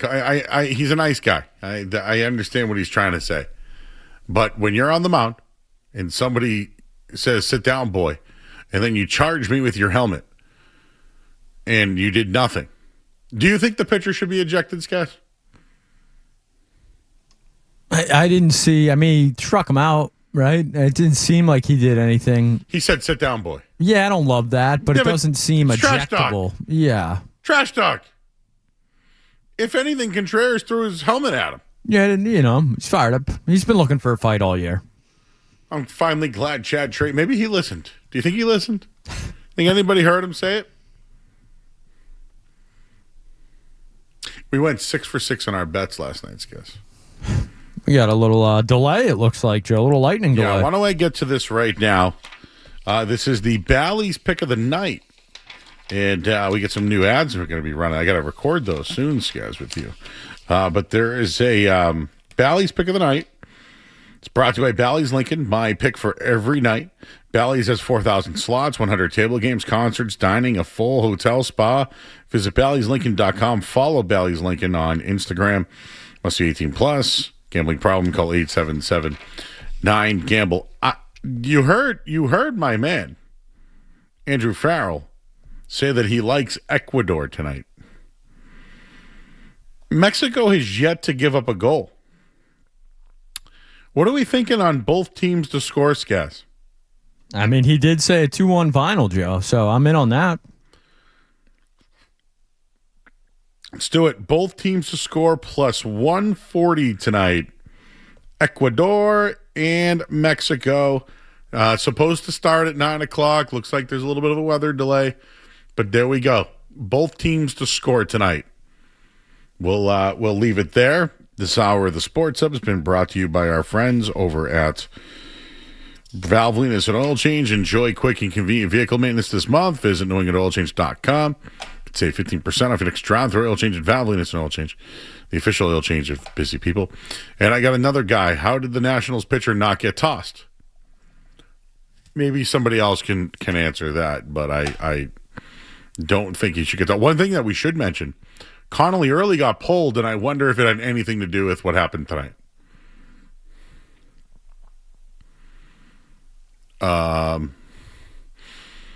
Now, Skaz, early in last week, I said that if, somebody called me soft, I would come at their throat. That's not exactly what you said. And I would just say for Wilson Contreras, if somebody says, sit down, boy, he's going to come at your throat as well. And I'm Team Wilson. He threw a helmet. Yeah, fine. They need it. It's just a helmet. To be honest with you, I feel the same way. Like, he could have thrown his shoe. Who throws a shoe, honestly? Mike Milbury. Who throws a shoe? Hey, in or out? We'll do that next on the Sports Hub. What's it gonna be, McFly? Are you in or out?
charge the mound. He was ejected. Chad Tracy was ejected. Nate Eaton was ejected as well. And Connolly Early has left the game with an elbow injury. Keep your eyes peeled on that one. Kawhi Leonard traded from the Clippers today. He's going back to Toronto. Still waiting on what's happening with the Celtics, but Jalen Duren reportedly has interest in playing for Boston. Norway 2-1 winners over Ivory Coast earlier today at the World Cup. In France 3-0 over Sweden, Mexico, and Ecuador. The game has now been pushed back to 10 p.m. due to weather. Headlines, they are brought to you by who is this brought to us by today? Michelob Ultra.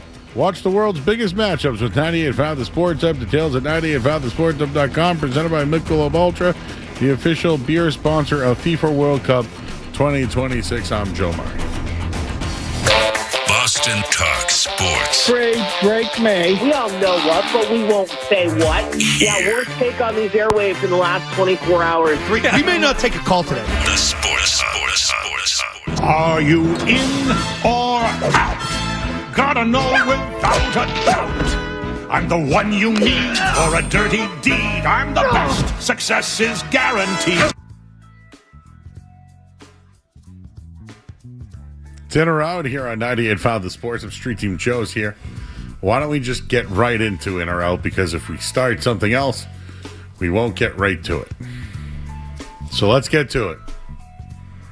All right, gentlemen, welcome into a Tuesday night, June 30th edition of In or Out.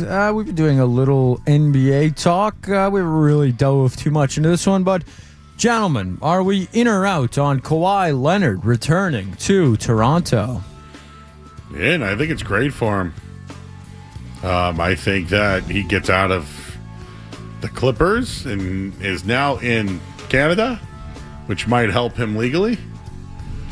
And I think it's very good for the Raptors and very bad for the Celtics. I think that makes them contenders, does it not? No. You don't think that makes them contenders? Scotty Barnes are pretty good together. Yeah, I think that would be a tough tandem. To do what? They're going to win the title, Kawhi and Scotty Barnes? And Jakob Poeltl. I think you're proving my point. How many games Kawhi going to be Colin out there Murray for? Boyles. How many trees is he going to plant in Toronto? I'm not worried about the Raptors. Last time Kawhi was surrounded by a supporting cast, though, he did well. It's a threat. That's all I'm going to say. Sure, they've done more than you have. I didn't think James Harden was a threat. I didn't think Paul George was a threat. And they weren't. They beat them. But they weren't a threat to win anything just because you choked. Well, they got swept in the next round. Are you trying to build a team that can actually win something or not lose to the 76ers? It's more about the threat to the Celtics. Sure. I think Kawhi, when healthy, though, is a threat. I think he's a top 10 player when healthy. He's just never not always healthy. But, actually, it brings up a good point. He's also going to be 36 years old to start the season. I was going to bring that up. He won 2 NBA Finals MVPs. Did win one also with the Raptors, which is incredible. It's probably his biggest feat. But if you look at it, are you underwhelmed with his career based off the way it started? Yeah, with his talent. Like, he's a no doubt Hall of Famer. No doubter. When he locks in on defense, it was so much fun to watch. Here I am, and he's unguardable. He's won 3 championships, 3 or 4 championships. 4? 3. He won 2 with the Spurs, 1 with the Raptors. But I mean, he's won 2 titles, guys. Oh, just one with the Spurs. Okay, 14 and 19. I kind of associate him sometimes with those teams. Winning 2 championships still good in this league. 2 Finals MVPs. Next. All right, gentlemen, let's see. This just came across my desk. Fraser Minton, eligible for an extension tomorrow. There have been no rumors. It's from our buddy Robert Chalmers over there. Wouldn't be shocked if we come out of the day with one. Are we in or out on an extension for one Fraser Minton?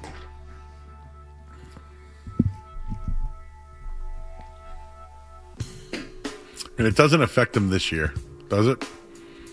No. Well, considering you have Zaka not under contract and playing center, Long term, maybe you have to do it for insurance. So, yeah, I'm in. I'll just tell you and say I'm in. All right, Tree Team Joe. We'll get one maybe you have some expertise on. Our friends over at Little Debbie are introducing Miss Debbie. a new flapjack mini muffin.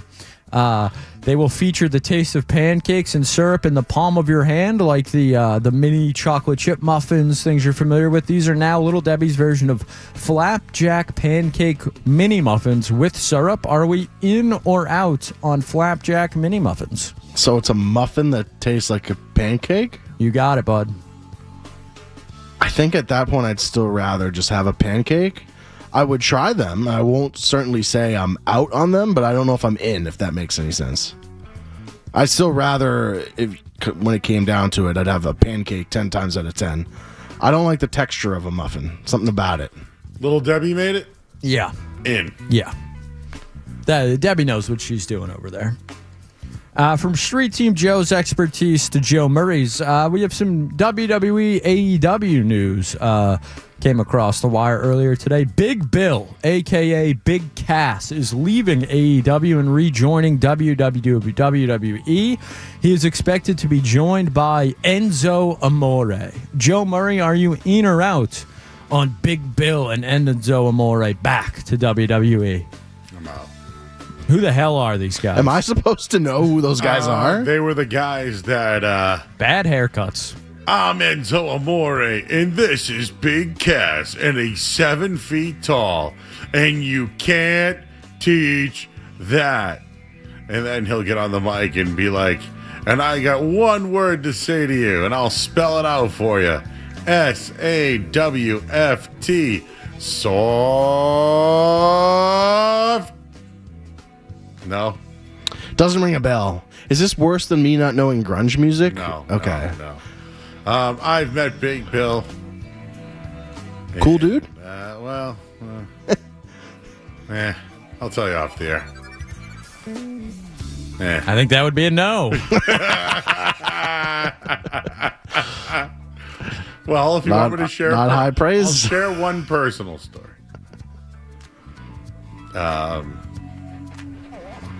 Let's just say that he's not 7 feet tall. He's 6'10", according to Wikipedia. Nah. He ain't 6'10".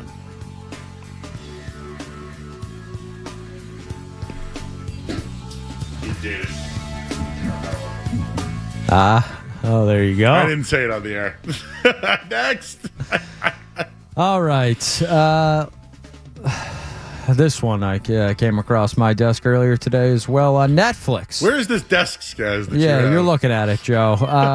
Netflix announced a Willy Wonka cooking competition series in which they have recreated Gene Wilder's voice using AI. We're all out on that. But are we in or out on a Netflix Willy Wonka competition series titled The Golden Ticket? So are we cooking chocolate? Yes. I'm out. I don't care. That's about this. creepy. Willy Wonka's creepy. Let's try to ride the coattails of Charlie and the Chocolate Factory, and we're going to use AI to get Gene Wilder's voice. Willy Wonka apparently was based off a true story, and I don't like that story. What, the freeloading grandfather that couldn't get off the couch until he finally got some money? No, it was just like a guy who was messing around with chocolate recipes and invited kids into his factory all alone and was giving them candy.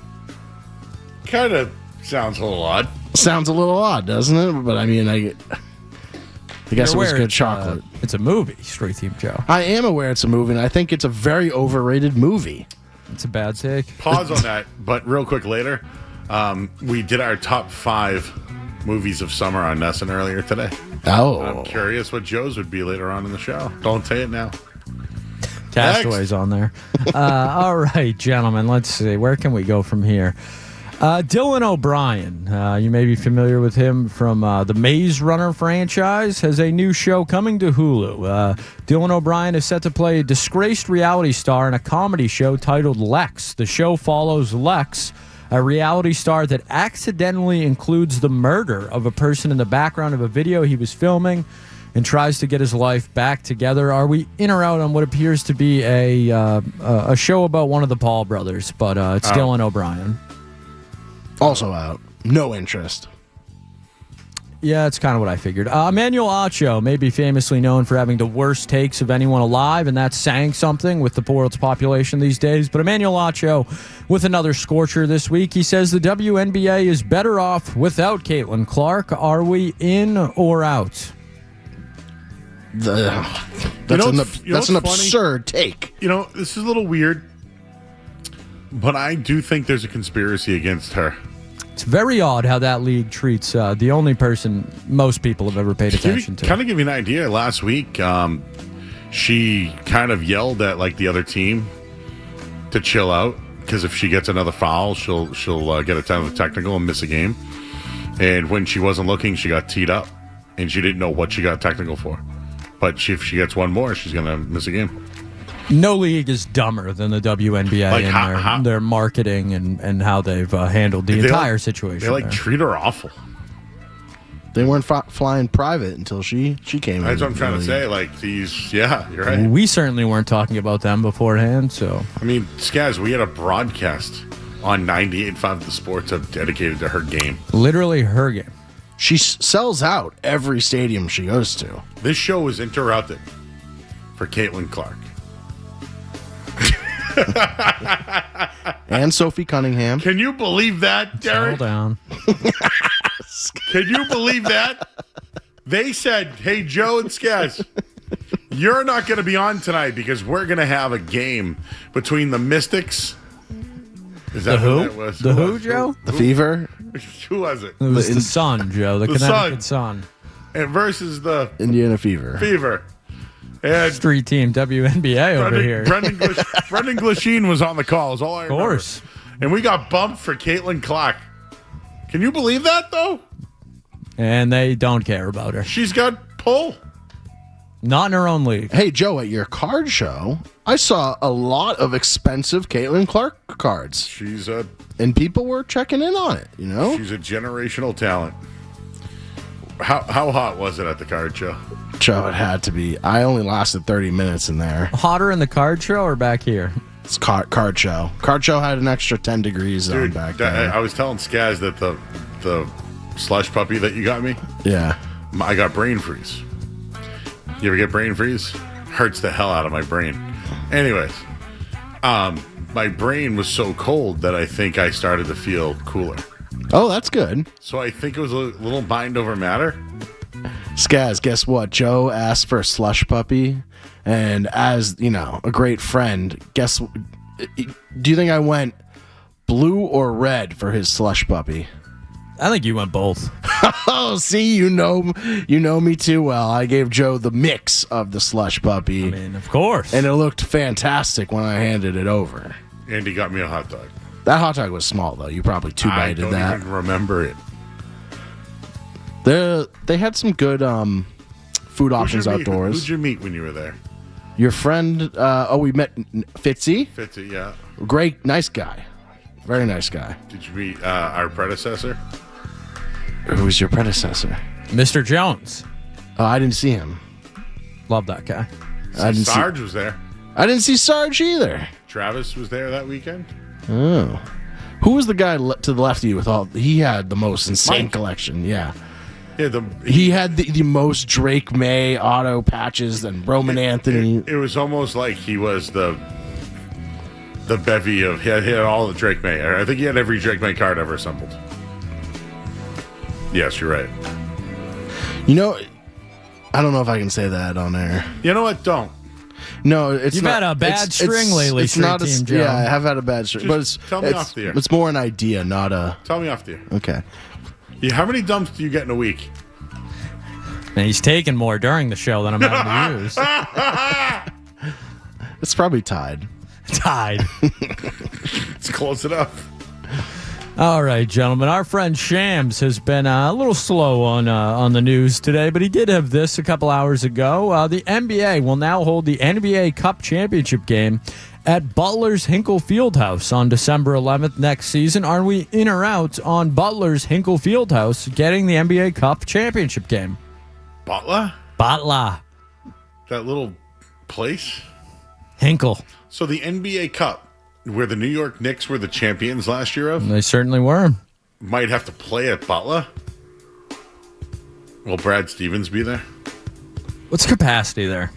It's got to be under 10K. I was going to say 70,000, but probably expensive ticket, I wonder.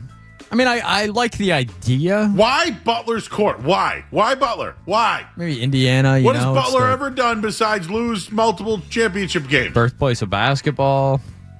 Gordon Hayward. Wait, you can't play at the Hoosier Dome? Derek Olson at 9,100 capacity there. That's a barn burner. An expensive ticket. Out. Be hot in there. You think they got slush puppies there? No. I don't think stadiums do think that. They have a lot of corn. I think that's Nebraska, Joe. Yeah. No, Indiana has tons of corn. I've been there. They do. Street corn. Burnt Edges had a really good street corn pizza. I met a bunch of Waltham cops this weekend, and they said that they listened to the show and said that they've heard about Burnt Edges more than any other thing. And then the guys at Folsom Eddie's also get a plug on that, too. And have they tried out Burnt Edges? Yeah. And then they told me some information about a place that I like that's closing, and I'm upset about it. Hooters? Oh, my God. We got 2 in a week, Skaz. I think the rest and mass are done. I can't believe we haven't talked about this yet, Skaz. You hear about this? All the Hooters locations have closed. Yeah, Joe, it was almost such a sore topic that I didn't even want to bring it up. What a relic now in the intro. Huh? But as you explained to me over the weekend, you are actually just most upset because their wings are very I good. love their wings. This has nothing to do with women or anything like that. It has nothing to do with that. It's about the wings. I love their naked wings. What flavor? Buffalo? I'll go buffalo, dude. Yeah. I mean, I think I could barbecue and all that. One more that I heard this week. Golden Temple, Brookline, Mass. Hooch's favorite Chinese spot. He was devastated. He was gonna. I think he was gonna cry. When Kowloon goes down, dude, I'm gonna be there. I'm gonna memorialize it. You're gonna chain yourself to one of the. No, but I do hope they give me a tiki chair. I would like. You know what, Joe? I think you deserve one. I think I do. I'd like a plaque or something. I have a nice Andy Wong trading card. Yeah, that's right. Mine's signed. Yeah, I don't have that perk. Well, when Tanka goes down, Sharpie said he was going to take some of the signs in there. Should we get something in there? They let us close it down the other night. They did. They went well past their closing for us. It's not often you get some celebrities in the house.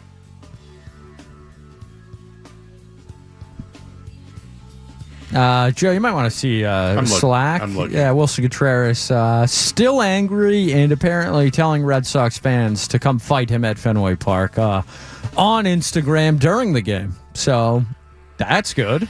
So let me just... In or out, Wilson Contreras telling Red Sox fans to fight him during the game. I will tell you that every Red Sox fan would get their ass kicked.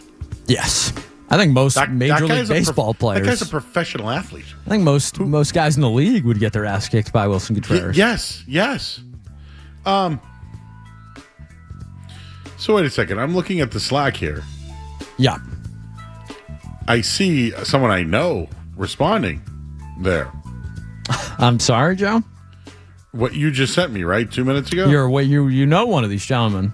Yeah, you know him too. I do. Read the second guy. Oh, well, yeah, I mean. But that's who's trying to fight him? No. I believe it's the comment below that. Wilson Contreras is responding I see it now. There you go. Come meet me at Fenway. LA's on me. All eyes on me. Holy smokes. You know what? If there's one thing that Mike Felger has said regarding athletes, this is the one thing he's right on, Skaz. Stay off the internet. Jaylen Brown was liking quotes yesterday. Did you see that on Instagram? Oh, great. And now I see our buddy on there. And then underneath him, Wilson Contreras is a Willow. Willow. Get it? Don't say it, Joe. Blank Willow. Don't do it. And he goes, come meet me at Fenway. Wilson Contreras, 40, blue check mark. And 107 people have liked it, Skaz. Who found that one? Derek? I believe Matt McCarthy and Jared Carabas have both quote tweeted that. All Jared would find out when Pablo Sandoval was liking Instagram models. Is that what they do during the game, is watch everyone's Instagram? Would you rather your player try to fight fans or, liking, well-built women? Well, the fans, at least you're defending your honor. I guess. Liking the Instagram models, you're not paying attention to your team. I would say both instances, you're not really locked in. I mean, I think Wilson Contreras is locked in. On Instagram, yeah. Can you believe someone called him the blank willow? I would not call him a willow. No. I would not. You know what happens when you call people soft? Right down the throat. Right down there, baby. Derek. Anything else tonight? Let's see if we got anything else here. Blank willow. Not great. That dude's got to stay off the internet, man. Jaylen Brown, too. And I know here I am, wondering why Tatum hasn't spoken yet. That's why. Yeah. Dude, I can't believe Golden Temple closed. And Hooters in the same week. And Tanka. The place where I met Skaz is closing. You ever been to Golden Temple in Brookline? I've never been to Golden Temple. Been to Hooters, though. You've been to Hooters. Tilted Kilt. And you haven't been to Kowloon. No. We got to change that. Sharpie and I said we're making the trip up. Sure. I'll make that trip. Who's driving home? Sharpie. I can drive him home. I'll drop him off on the way. Okay. All right, music. About an hour, we'll do the Sharpie talk. All right, Tanka talk. Tanka talk. We have a big Sean Silver nugget in there. A lot of Sean Silver. Sean Silver was opening up over the weekend.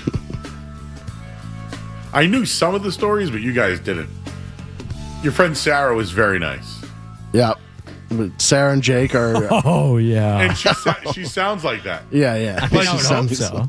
No, what I'm saying is, you know how we get the authenticity on the radio? When you talk to her, she laughs like that, too. Did Sharpie and G sound like your typical fans? Or did. G? Well, we can do this later. Okay. We'll table it. I was breaking down Bruins with G. Does he know his stuff? Yeah, but yeah. It was just that I was going I was going deep into the minors and stuff. You guys are going. It was like. I mean, you did have a scorpion bowl. This guy should be the left wing and the right wing, and then what are they going to do? They got to fill that. They got to bring back Arvidsson. I must have been talking a million miles per hour. You guys did kind of go off in your own zone there. That was like, all right, this is too deep of Bruins talk for me. And then the other dude who looks like Dave Portnoy. Yeah, Andy. He's a big Bruins. We talked about Alice in Chains for about an hour. Yeah. Well, you and Sean explained grunge music to me. Yeah. And that was about an hour lesson. I left more confused than I started. Pearl Jam.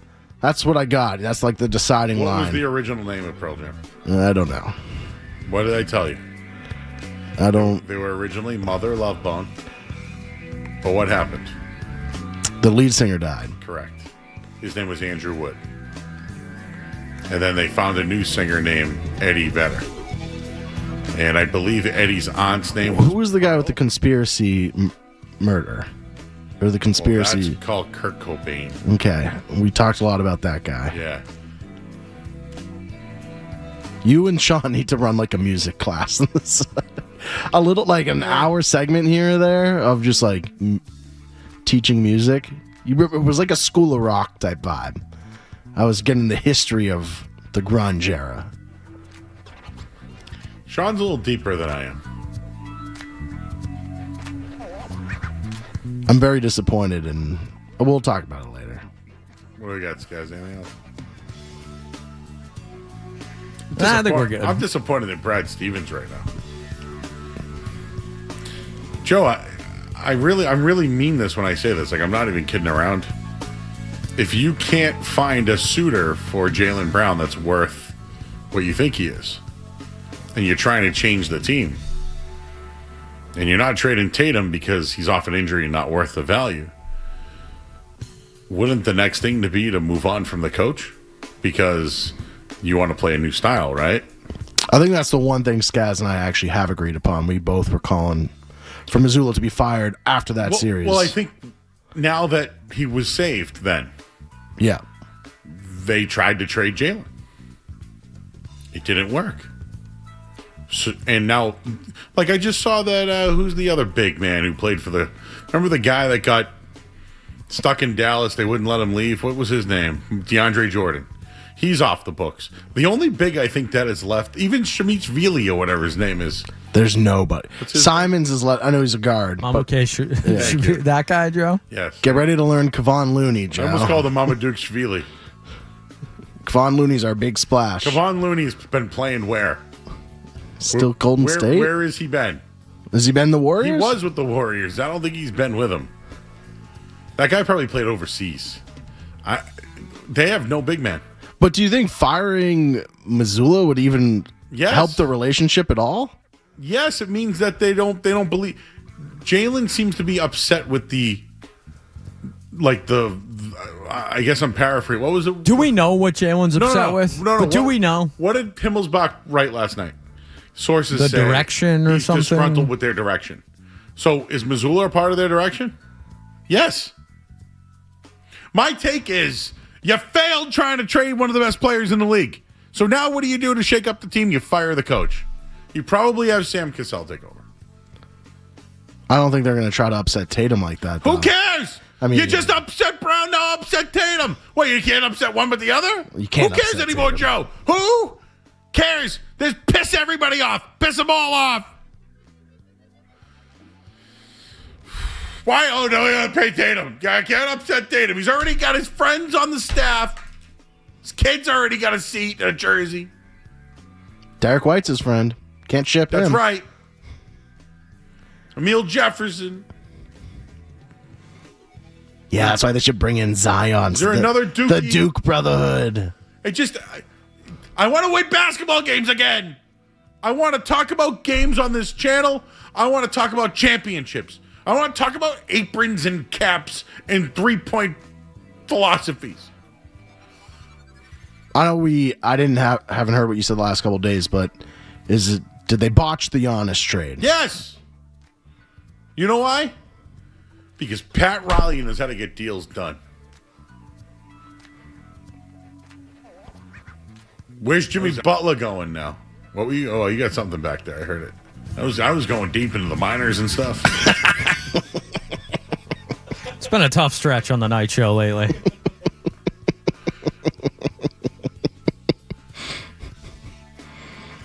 I told you I can't. The other night when I went out with the guys, everything I said sounded. You're like, I don't want anyone to take offense to this. I had immediately said I had a disclaimer before everything I said. It's like, this is going to sound bad. Sharpie just kept going, Joe, I don't know what you're afraid of. And I'm like, everything. I'm afraid of everything. All right. Do you want to talk? Can we talk about this gambling scandal? I don't know if you guys have saw any of this. Oh, we got to do the Rossini thing. Maybe we'll knock them both out in one segment. What do you think? But did you see the Malik Beasley gambling thing? Did you see the prop bets that he had to win and he won? And they caught him. Flat out caught. And it's actually embarrassing. And I hate the game of basketball. I'm pissed off about this. We'll break. Let's do some Beasley and Rossini. Yeah! Beasley Rossini next on the Sports Hub. Don't go anywhere. There's more Joe Murray. On the way on 98.5 The Sports Hub.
They fired him. I cannot believe it. You know who was on the toilet? Who? Brian Daboll. He's the boss of the job. Oh, okay. Are you a fan of Giants or Jets? I'm not a fan of either. So. What is your team? I'm a Vikings fan, unfortunately. Let's see it.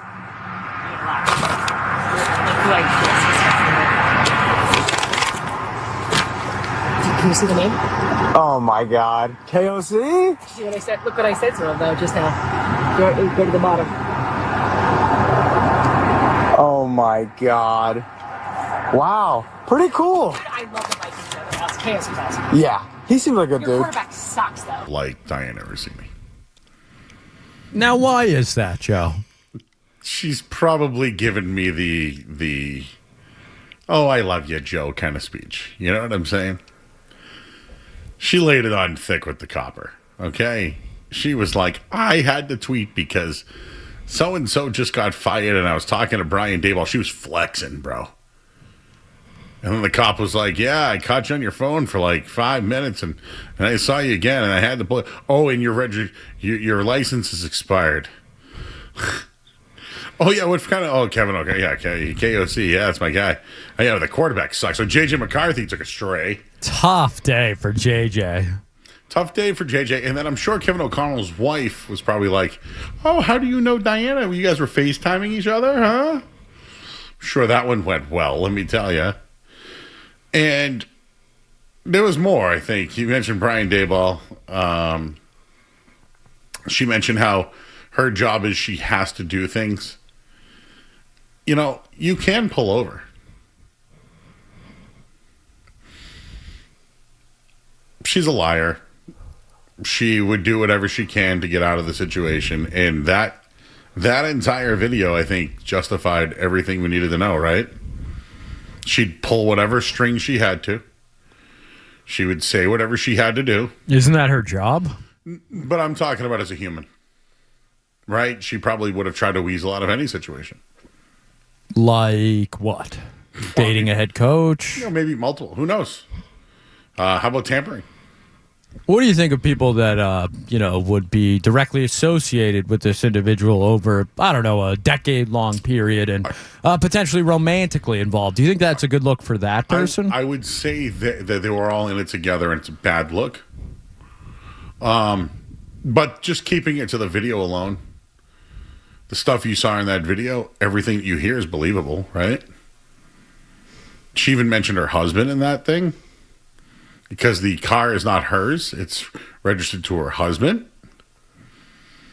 It was tough. It's tough. I think we got to the meat of that though with playing the Rossini. There's more, Joe, if you ever want to hear it. But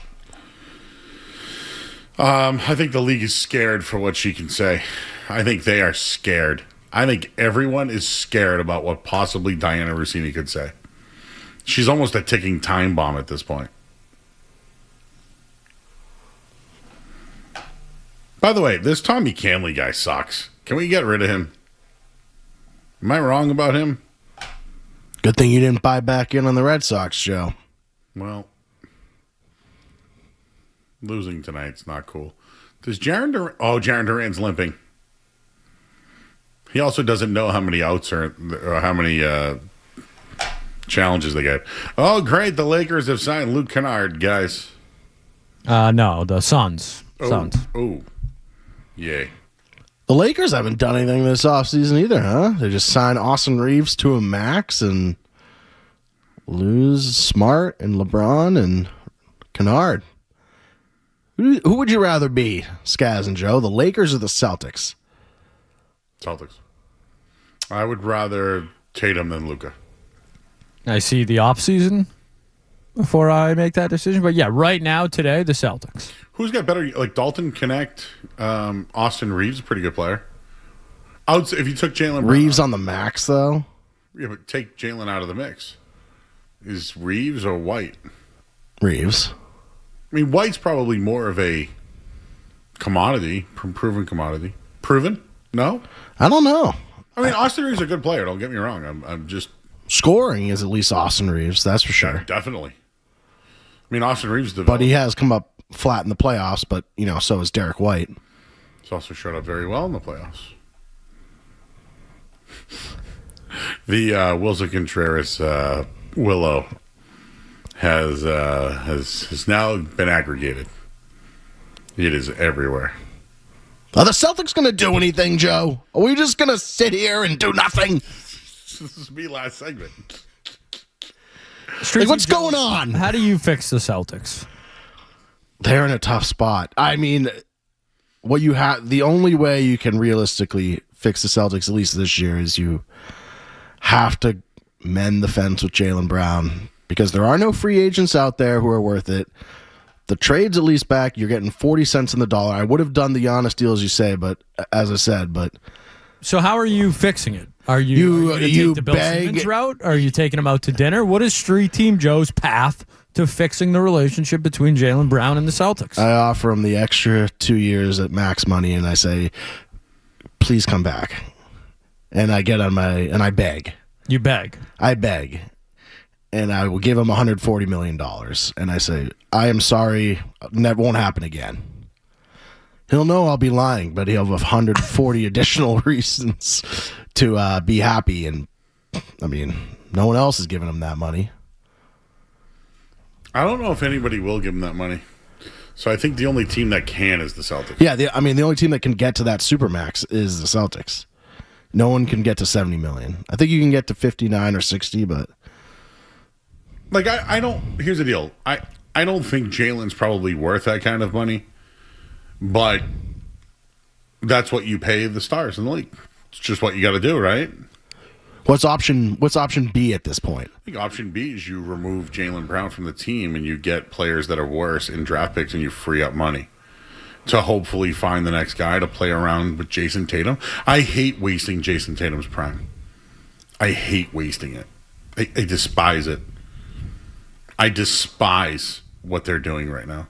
And you know what? Last year I was pissed about, everyone was just accepted. New ownership, everyone was just cool with it. Trading Porzingis, trading Drew Holiday, moving on from Cornette. Everyone was just fine with it last year. I wasn't. And I did say that all year long they'd go under the tax, and then when Tatum came back, I flipped. I said that they were actually contenders. I did. But I was pissed at the time. So in a way, they duped me. They duped me. And even if you want to take the Jaylen Brown thing kind of out of it, you lost as a minus 1,000 favorite. Yeah. You have to do something this offseason. You're losing to inferior opponents repeatedly in the playoffs. You have to do something. I don't know how you could argue that that's not a problem. At this point, Skaz, right?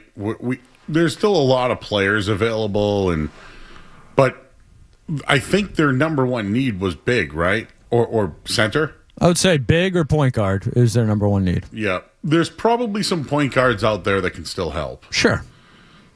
Are there bigs that can help? Yeah. Are there impact bigs? Like, again, I hate saying this, but the Wizards said today they don't want to trade Anthony Davis. He's out there. Well, he's not out there. They're not trading him. Well, he's out. Is he out there for Jaylen Brown? How much money is Duran making, Skaz? Well, he's going to get that $41 million. Yeah, so it's still 16 off. It would have to be Duncan Robinson.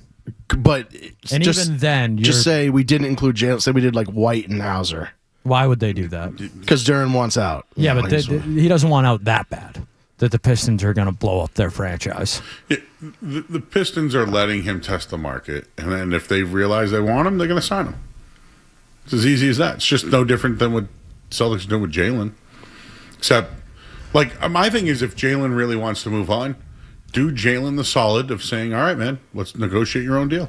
Well, I think that's kind of where we're at, is that the three of us are in agreement. I think a lot of Celtics Nation is in agreement that their best path forward to win, to be successful, to be competitive next season is with Jaylen Brown and Jason Tatum. I don't think any of us are arguing that at this point, but where we're at is because Jaylen Brown is liking comments on the internet and the rumors we're surrounded with. It feels as if Jaylen Brown is asking out, whether publicly or not. That feels like where we're at, and free agency has started. Is Jaylen Brown now blocking them from making other moves? Is that a conversation that needs to be had? And I think the league is now basically disparaging Jaylen Brown.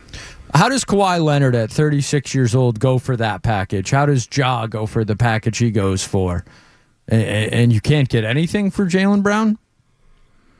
Like Brandon Ingram, Grady Dick, and a couple picks? Like, you can't get that for Jaylen Brown? He's 5 years younger than Kawhi, and he plays every night. Let's talk about that for a second. The Clippers now have that space. They also just acquired 3 first-round picks from the Kawhi trade. Yep. The Celtics wanted 4 first-round picks. Seems like that's the ask. So the Clippers now have 2 with a swap and their own futures. Yes. I don't know who's on the Clippers that would come back here because they've already given up Zubac. I don't have anybody. Bogdanovich still on there, I think. I'm just what I'm trying to say is they at least have the picks. If it's about getting out of the money, but you still got to have the money returned. Yeah, and I think all of this is on Jaylen Brown. He's the one that's liking these comments. He's the one that seems unhappy. If he doesn't want to be here and forces the Celtics' hand, I don't really know where they go from there. Because you're not going to get a proper return, which is why I think you hold on to him. But Skaz, if we offered him that money, do you think he'd forget all about that? I mean, forget all about it, no, because he's human. But I certainly think it helps. He'd feel respected. He would feel a show of respect. And I think he was fine with the Giannis thing. I think it's when it's become lesser pieces that he has an issue. I don't know, Skaz. Does Brooke Lopez and Benedict Mathurin do it? No. You know, like I'm just. Do you want Darius Garland in here? No. No, certainly not. That's all they got?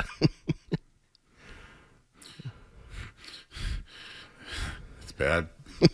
Celtics fans very sensitive about this too. So why would they want Jaylen Brown to that team? Well, though they want Jaylen Brown on the team, they don't have anything of contract. No, I know, but they would still be awful with Jaylen Brown. Yeah, but they have nothing to give besides picks. There's no sound. I would take Benedict Mathurin, but now you're becoming a little more redundant, aren't you? I really don't know another big that's available in the league. Chet would be interesting. Yeah, but why would they do that? I don't know. They got Williams too. What about Klingon from Portland? Well, you could do that, but it's got to be a 3-team trade now. I'm going to go back to, let's just hypothetically say that they bring the team back that happened last year. Kada, Tatum, Brown, White. Who was their 2-guard last? Why am I missing somebody? Oh, Pritchard. I'm just going to throw a name in there. Simons was on the team last year to start the. Let's say they run that back and they have all their guys and, they had Drummond, let's just say. Are they still a top 3 team in the league? With Tatum and Brown and the team they brought back. Top 3? In the East. Sure. Yeah. Okay. And then they have until the trade deadline to get under the cap or a luxury tax or make a move. I think they're still a competitive team if they bring everybody back. That's why I say move on from the coach.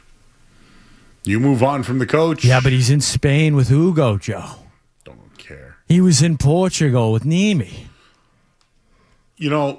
None of this makes sense, guys. And the only thing I can think of is that Brad probably wants to move on from Missoula. You think Brad wants to move on from Missoula? I think Brad wants to change the way that they are.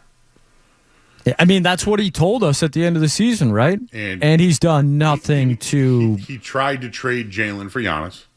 Did he? Well, that's why I've asked the question all along. Did they really want Giannis or really want to move on from Jaylen? Could it be neither? Maybe. And you know what? This is new ownership now. This is what happened. Well, I think that's the biggest question mark in the equation. Does new ownership want to pay 2 max guys? And that's what we don't know. We don't. So we wildly speculate, Joe. That's the nature of the job. Yeah, and how do you replace that fifth? Jalen Duren, you make the deal and then what? You got to pay him. Then you got to pay him the max. So you have 2 max guys. One's a center. They're basically same position guy. One's a big. One's an actual big though. It's just, is that redundant too? Are they better with Jalen Duren and Jason Tatum? No. I mean, maybe you could sell me that you're extending the window because Duren's 22 years old. Will be 23 early next season. So you could sell me on that, a guy who averaged 20 and 11. But is he better than Jaylen Brown right now? No, of course not. Is the team better with him than Jaylen Brown? No, of course not. But that's where they're at. I think Fire Missoula is where we're at, but that's not happening. Yeah, I'm trying to give, like we just asked Joe, hey, what do you do? And I don't think you really know. I don't think anyone knows. Do they know? But I guess I'm giving you a move on from the coach because you're going to have a different philosophy. Yeah. Well, I said pay him the money and beg for him to come back. What a horrible offseason this has been. And it's today's day one of tampering. If you look at the free agents left, it's a scary sight. But remember Belichick used to do this? Like, you would think, the Patriots could be in on this team. And then, we'd hear about, like, the Pats might be moving on from Gronk again. And it's like, You want Chris Middleton? Bradley Beal. I would rather Bradley Beal than Chris Middleton. Oh, no. But no. Just hear me Hey, out. these boys with Tatum. Skaz, come on. I think Bradley Beal is a good player, but, man, I think he really hates life the last few years. Like, I think he is literally tanked on whether it's been the Suns. Where is he now? Clippers? No, he was a free agent. He's almost 2 full years younger than Middleton, which is shocking. He was good, and then he went to the Clippers. There was him, Durant, and Booker, and then he was the third wheel and shut it down. And Beal just tanked. Middleton's actually, like, injured. I think Beal was injured pretty much all last year. He went out with an injury for the year. But I think it was hey, let's call it a truce here. I still think, I don't know what's in the tank for Beal. I'm not going to make an argument for him. I just think at least he's not hurt. And here we are. Are we really doing this right now? Yeah. Like, I'm watching Tim Hardaway Jr. sign with the Heat today. Yeah. Right? Sharpshooter. But still, like, now they at least have 2 bench guys. Sure. Get excited. Right? They have 3 starters. Put Davion Mitchell in there. Sure. Go ahead. That's Who it. else they got? No shooting. Well, Dave, anybody else? They draft a guy, right? Did they? I don't even know. They lose all those picks? Like, at least they have 4. They can at least figure out 5 guys to start. Who the Celtics got? Like, don't get me wrong. I think the Heat stink right now.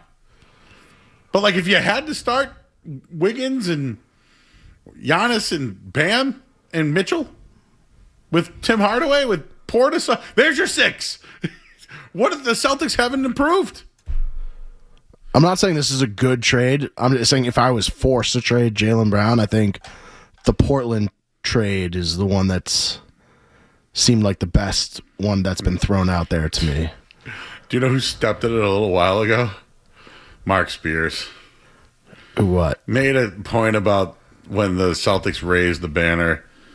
Jason Tatum raised the banner on his own. It should have been the both of them there. And then he just came back and said Tatum was the only Celtic. Apologies, Jason Tatum was the only Celtic player to address the crowd during the team's banner and ring ceremony. I thought Jaylen Brown should have been given the opportunity too as Finals MVP.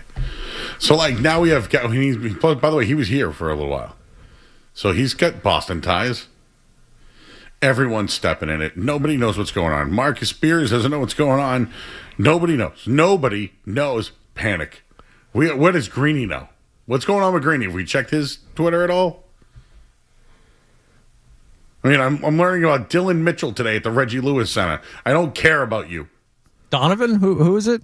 Dylan. Davion? Is there any small part that you guys think Brad is going to, pull off something here? Yeah, that's all I can think of. Is that he's going to pull something off. That's why I think it's the coach, dude. 80-20, if they fired Missoula tomorrow, what's the reaction from people? Good. Positive, right? So wouldn't there, all right, great, we tried to see what we could do with Jalen. We want to keep the Jays together, but we feel like the only way we can do that is moving on from Joe Mazzulla. Oh, but now Tatum's upset. Tough cookies. He's upset, you're upset, go get pissed and play basketball. Right? Both of them are mad? He wouldn't be upset if it was Emil Jefferson coming in to coach. He's already here. Yeah. Already coaching the summer league. Skaz mentioned Sam Cassell right Sam away. Cassell? I at least floated the idea of Tom Thibodeau. Oh, no. I told Skaz Chauncey Billups. He's going to jail. He's locked up. Yeah, Celtics legend Chauncey. I didn't even get into it, but I'll save it for everybody really quick.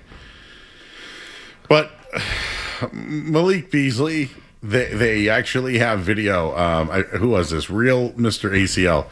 Malik Beasley was arrested for gambling and sports betting scheme, and they show a clip of him sprinting down the floor with 4 seconds left so they could cover the spread by 8.5. There was, yes, I know. There was 1 sec. He sprinted. They lost 118, 112 and covered. And then he hugged everybody after the game. He hugged everybody. And then he really, really, really needed to get 3.5 rebounds. He really needed it. And with 1 second left in the game, he was boxing out his own guys to get the rebound. What a smelly individual. He is the definition of point shaving. Whenever anybody says he's a point shaver, this is the definition. Imagine what the Pistons were with this guy this year, Skez. This dude was a player. This dude could play. How do you make that kind of money and do that? Threw it all away for a couple thousand. Terry Rozier did it for like 20 grand cash, and how much did he make in his career? So stupid. Might not be the biggest name involved either. Our buddy Dan Lebitard, his buddy down in Miami there, seems to have a close connection to a gentleman that repeatedly is named in these files. LeBron James? That would be Jimmy Butler. Oh. One of his closest confidants and friends that he Jimmy is, Buckets. Constantly posting with publicly is named in almost all of these lawsuits with multiple guys in the NBA. So, did you know that during the bubble, he brought his own coffee machine? Oh, big story. How could you miss it, Remember? Jerome? And he It was really cute. Selling his own cappuccino or something? Really nice No, story. That was in the starting five. I remember he was that. selling it. Yeah. So he might be a real money Grinch. Damn! I hate that Jimmy Butler. I did that when I was working on the morning show. And somebody... No, that was here, Joe. No. I did it. It was, so, Skaz, the story was I did it on the morning show. But they didn't want to use it. Oh, that's correct. Somebody didn't want to use it. And so I brought it to the night show. And Skaz liked it. And the rest was history. So again, I tried to do things on that show, but sometimes I'd get dismissed. Like, would they let you do the keep 3, cut 4? Fred would basically let me do whatever I wanted. You interned on that show, too. Barely, but yes. There is clips of me going on air with them. We're going to have to find it at some point. I roast all of them. That was my thing. I got to roast them all. But yeah, when Jimmy Butler was constantly a pain in the ass, I'd be like, damn, I hate that Jimmy Butler. Instead of, damn, I wish I was your lover. They didn't like it in the morning. So Jimmy Butler could be going down. Yeah, we better trade him first, the Warriors. Send him to Washington. That's where they all go, right?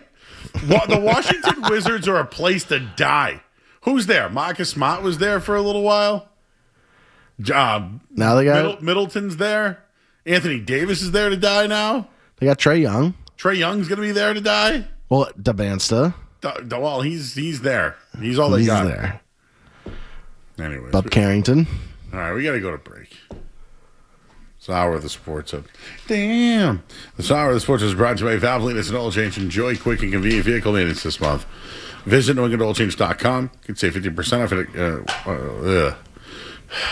50% off your next drive-through oil change at Valvoline. It's an oil change. The official oil change of busy people.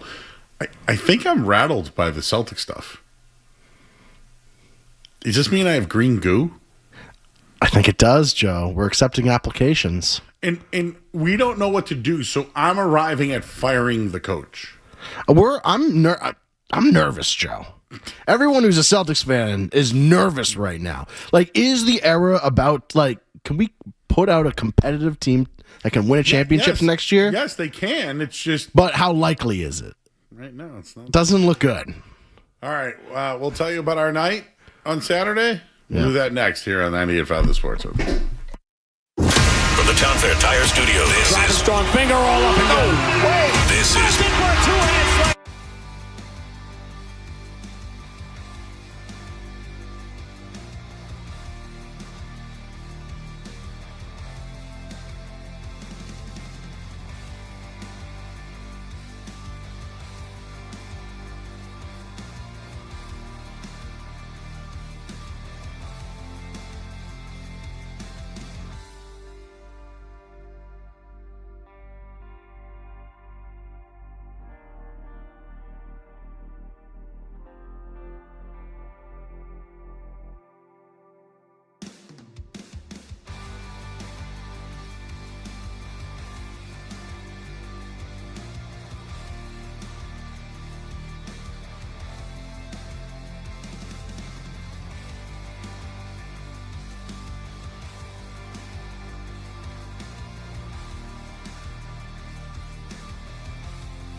sorts on stuff in the world unrelated to sports. So sit back, relax, and get your mind in the game and listen to the words of a grown man complaining.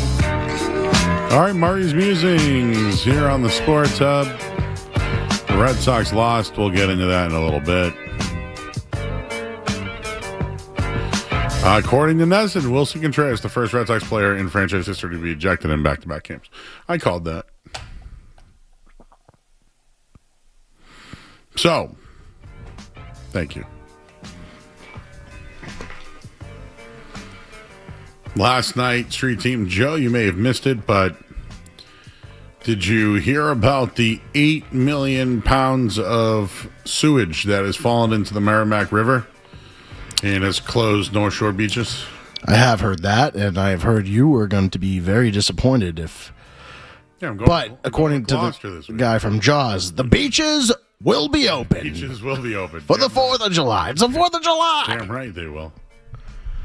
But I don't think it will make it to Gloucester by then. Maybe. I don't think so. Because that's more like real North Shore, like Salisbury, Plum Island. Gloucester's like, over here a little more. So we're going to have to watch Jaws before we all break for the 4th of July. Of course. At least just throw it up on the TV. Would you like to hear my top 5? I would like to hear your top 5 summer movies. Summer movies, top 5 today. I did this on Boston's Enter the Chat. Coming in at 5 was Jurassic Park. Okay. Was that a summer movie? It came out in the summer. It was a summer blockbuster. I went to the movie theater to watch it. It was great. Okay. I like that. Number 4 was Grease. Summer loving had me a blast. Hit it, Derek. Summer loving happened so fast. Met a girl crazy for me. Met a boy as cute as can be. Derek can sing. We had him sing a little bit on Thursday night. Do you know the Grease song I'm singing right now? Turn this mic on. Summer days drifting away all out on a summer tonight. Oh, well, who? Tell me more, did you get very far? Tell me more, like did he have a car?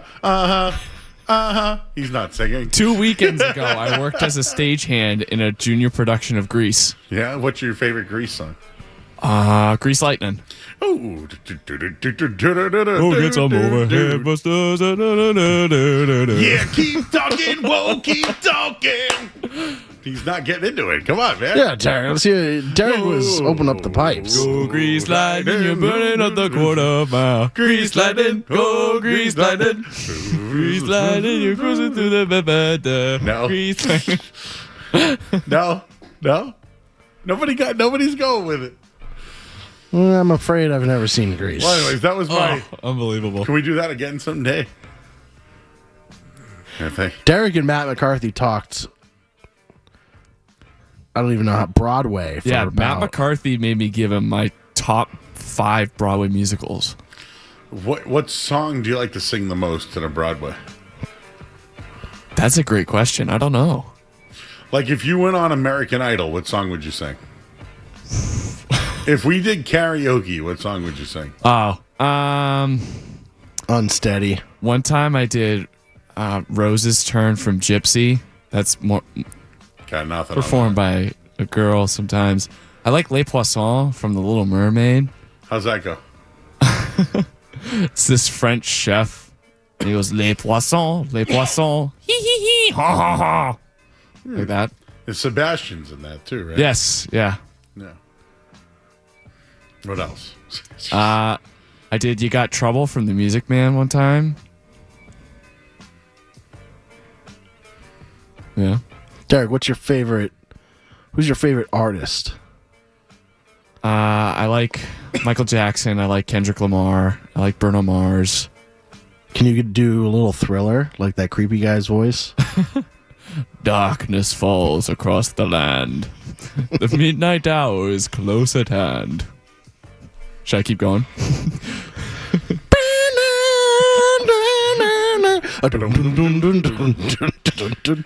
Midnight.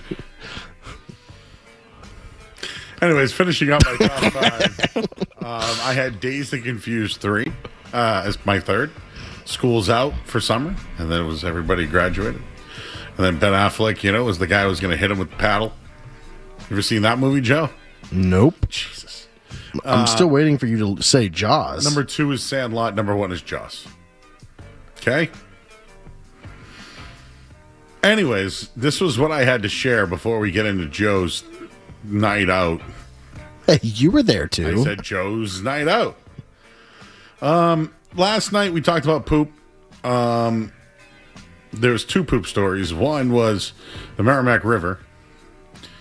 The other was that Noah Kahan, you called in about this and you got dumped. That was my brother. Wants people to stop pooping in their pants at shows. Apparently it was a girl. Yeah. And it wasn't on accident. Yeah, that's what you were trying to tell us that, but you also got dumped.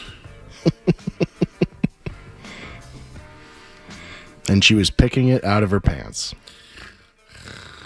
Putting it on the ground. Which caused Noah Khan to tweet about it.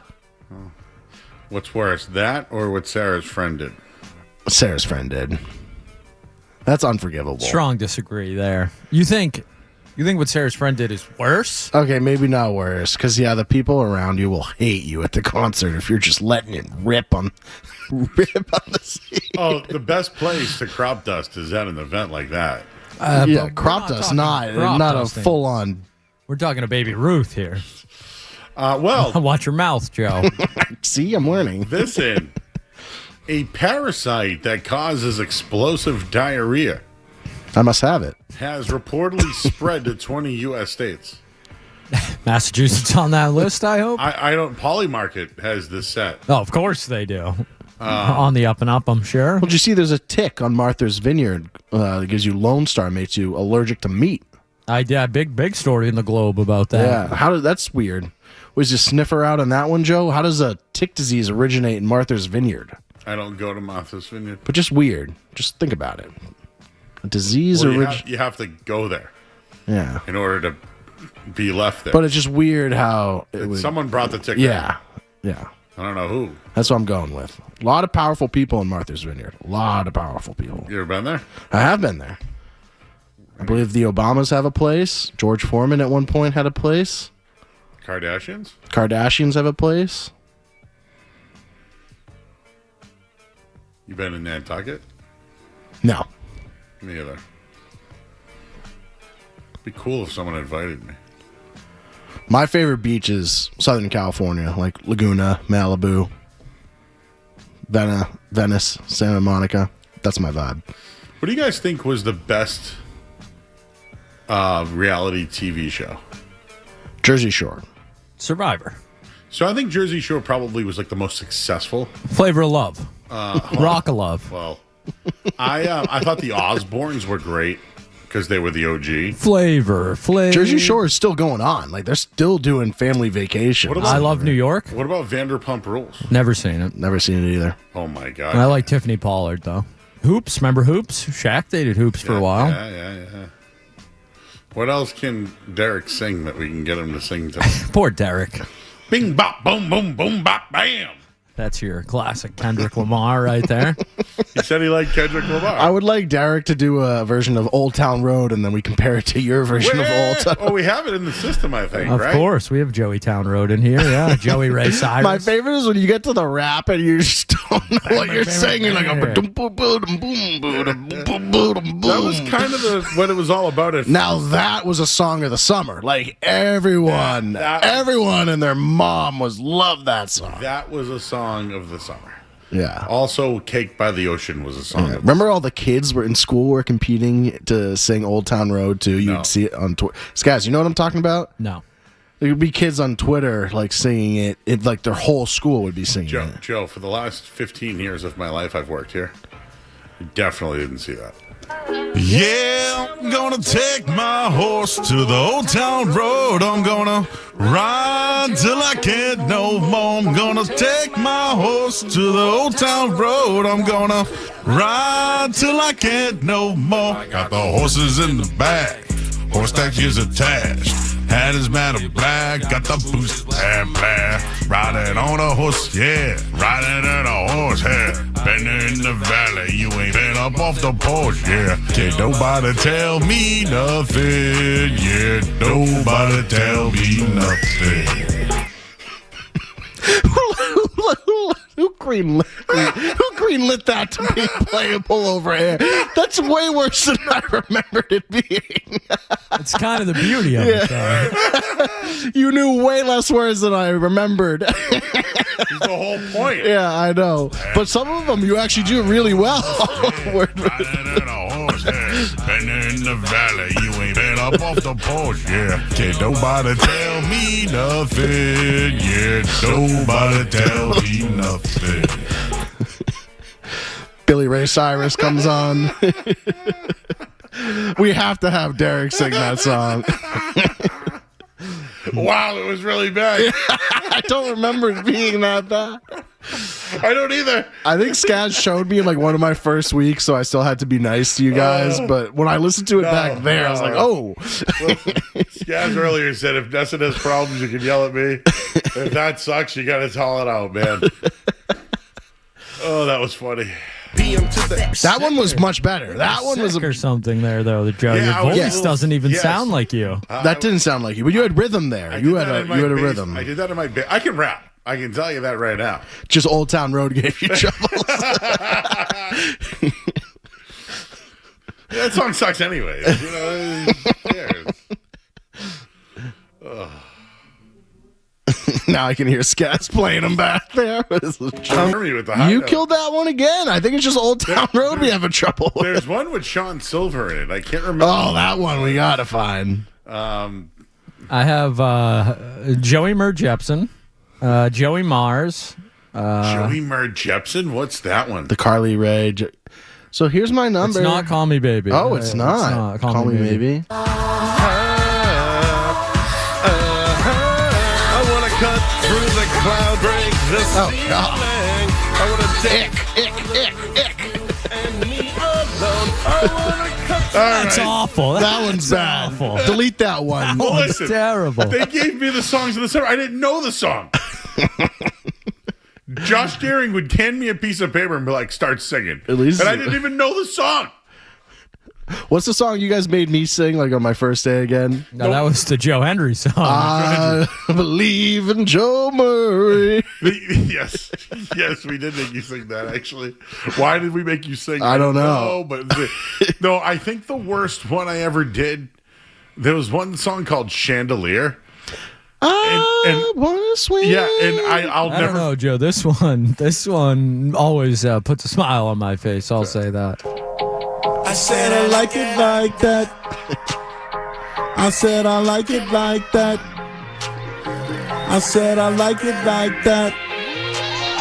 I said I like it like that. Diamond just in the jug. I said I like it like that. Certified, you know I'm gang. I said I like it like that. Drop the top and blow the bang. I said I like it like that. Oh, he's so handsome. What's his name? Oh, I said I like it like that. You sound sick in that one too. I think I recorded in my basement and I was sick. Okay. It might have been what year was that? 2020? It was probably COVID. That was 2018, Joe. Whoa. 2018. I'm looking for a Sean Silver one. I will report back if I find it. Yeah. Did this all come from what were we discussing? The Noah Khan concert, and that's how we got on this? It poop. It poop. What's the worst place you've pooped? Probably in a porta potty outside Gillette. There were some street team events where I had some rough ones. But yeah, at Gillette. Can I tell you at the Gillette was at a the bad card one. show on Sunday? We still haven't told the story yet. Oh yeah, Tanka. That was the whole point. Oh boy. Tell me you didn't go to the Four Kicks bathroom. No, I didn't, but I almost went at Friendly's. Oh. But I made it home. We got to take this one. Hooch is in Newton. Hooch! What's up, boys? How we doing, Hooch? Good. I'm calling because, Joe usually has a very good voice. Did you know he sang choir as a young boy? I was in the church choir. Oh. Were you forced to do that? Kinda. I like to sing though. He has the voice of an angel. Hooch, can you sing? Hooch does too. Oh. Joe and I have been known to do a little karaoke now and then. What's your go-to karaoke song, Hooch?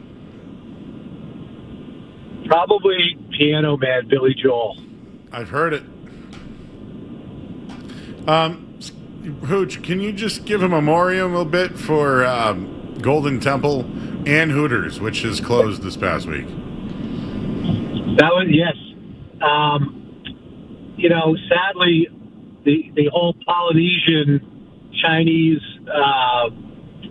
restaurants are falling by the wayside, And Golden Temple was there for 66 years. Had the best brown lobster sauce of anywhere I've ever had. Their spare Golden Temple ribs are outstanding. They were like double cut pork chop ribs, so they were super thick and juicy. It's devastating. It's devastating. I liked Hooters wings. Did you? Oh yeah. Oh yeah. Hooch, are you familiar with the Chinese restaurants that give out bread ahead of time? Better food than Sorry, go ahead. Last week, remember we were talking about. So Joe is still unfamiliar about Chinese restaurants giving bread before you eat. Yes, that was definitely a New England Chinese food thing where they give you it's almost like a sub roll, and it's actually a local Italian bakery that used to make these rolls. So Panadosi. And yes, yeah. Panadosis, exactly. Oh yeah, I know. And what do you dip it in? You take the duck sauce and you put a little hot mustard in there, and you'd have that before you'd have all your chicken wings, your egg rolls, all that, all your appetizers, just in case you didn't have enough food, right? Well, I'm a dipper, and I like to dip my bread in the sauce. Wait, did you go to? I like a nice marinara sauce to dip bread in. Oh yeah. Gravy, or like a bolognese. Yeah. Did you go to that place in Wayland tonight? No. I actually was. I was actually playing golf with some friends, a little twilight round 9 holes, and then we ended up at the Erie Pub. Dorchester.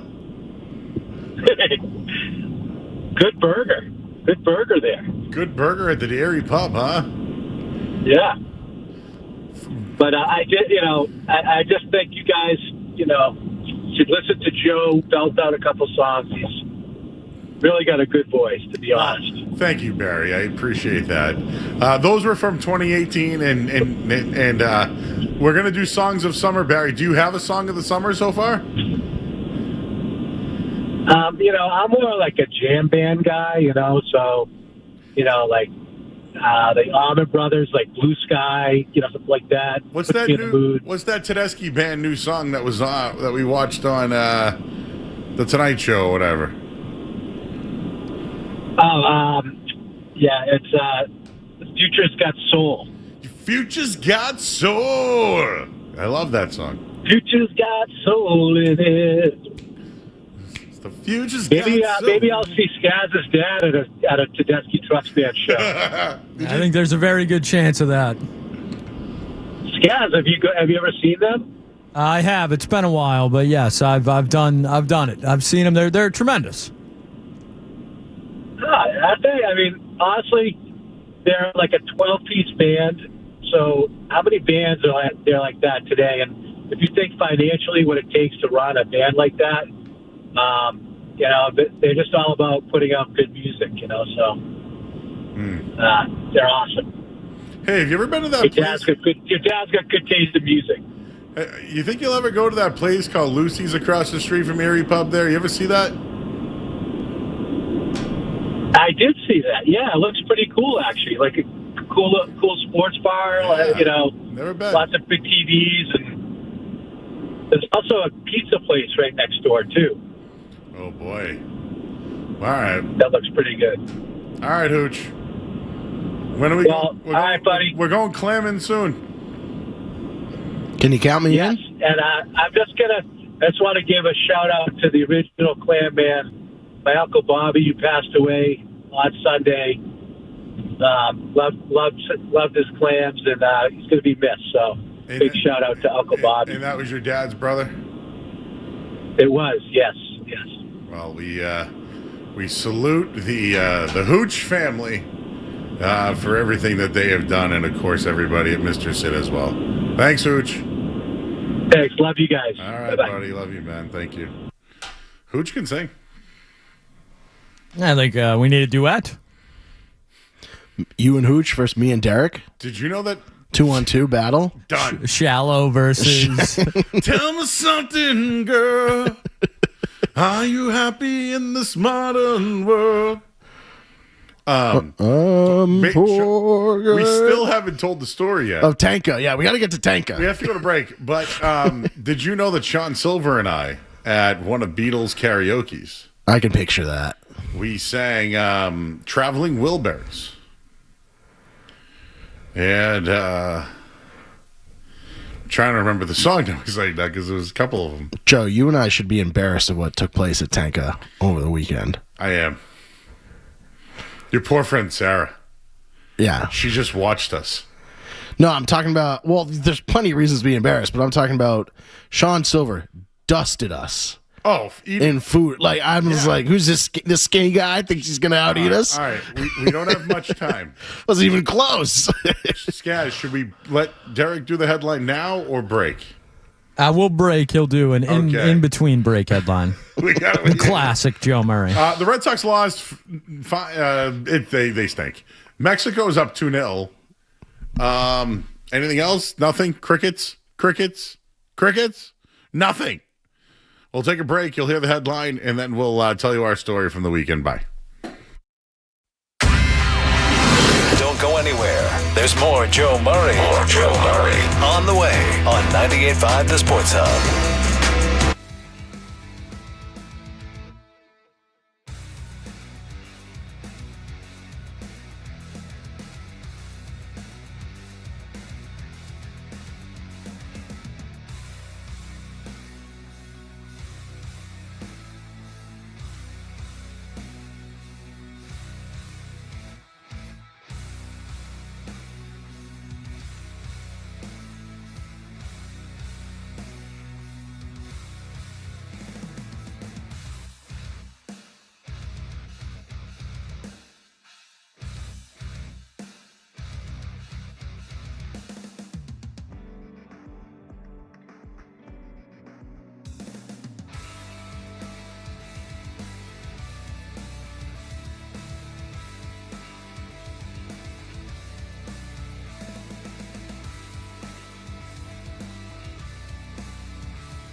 Brown. 2-0 right now, Mexico over Ecuador. And need Ecuador to put one in the back of the net there, Joe. Both teams score. Bing, bang, boom. Shout out to Derek on Thursday when it was Matt McCarthy and Derek was a huge help. I was having cut stuff left and right. Is he the one hitting the dump button, or was that you? No, I remember that one. He was bringing in audio, making TikToks. I don't think Matt used the TikTok that we made, though. Oh. Okay. I can have an announcement. Tommy Canley has been designated for assignment. I said he sucked, right? All right. Saturday night, I met the guys in Westboro. I did the card show. Joe texted me he was taking a shower and then leaving. I said I was taking a shower and leaving. And somehow Joe had a Mai Tai in his hand before I left the hotel. So I don't know how that you must have got there a lot faster than I did. Is all I know. I think it's like a 7-minute ride from my house. But I had a fun time. I walked in. I saw you guys there. Sharpie, I met. Sharpie at the beginning was so funny. He's like, "Oh my God, it's Joe Barry!" I know he embarrassed me, but I wasn't embarrassed. He looks like Bill Goldberg. He thinks he looks like Uke. I think he looks like Bill Goldberg. His mustache and baldness looks like Uke. I just don't see it. Sarah and her boyfriend were husband. Yep, Jake. Very Sarah and nice. Jake, loyal listeners. Loyal. Every night they're listening. Oh yeah. Yes. We asked her, Skaz, if she was embarrassed.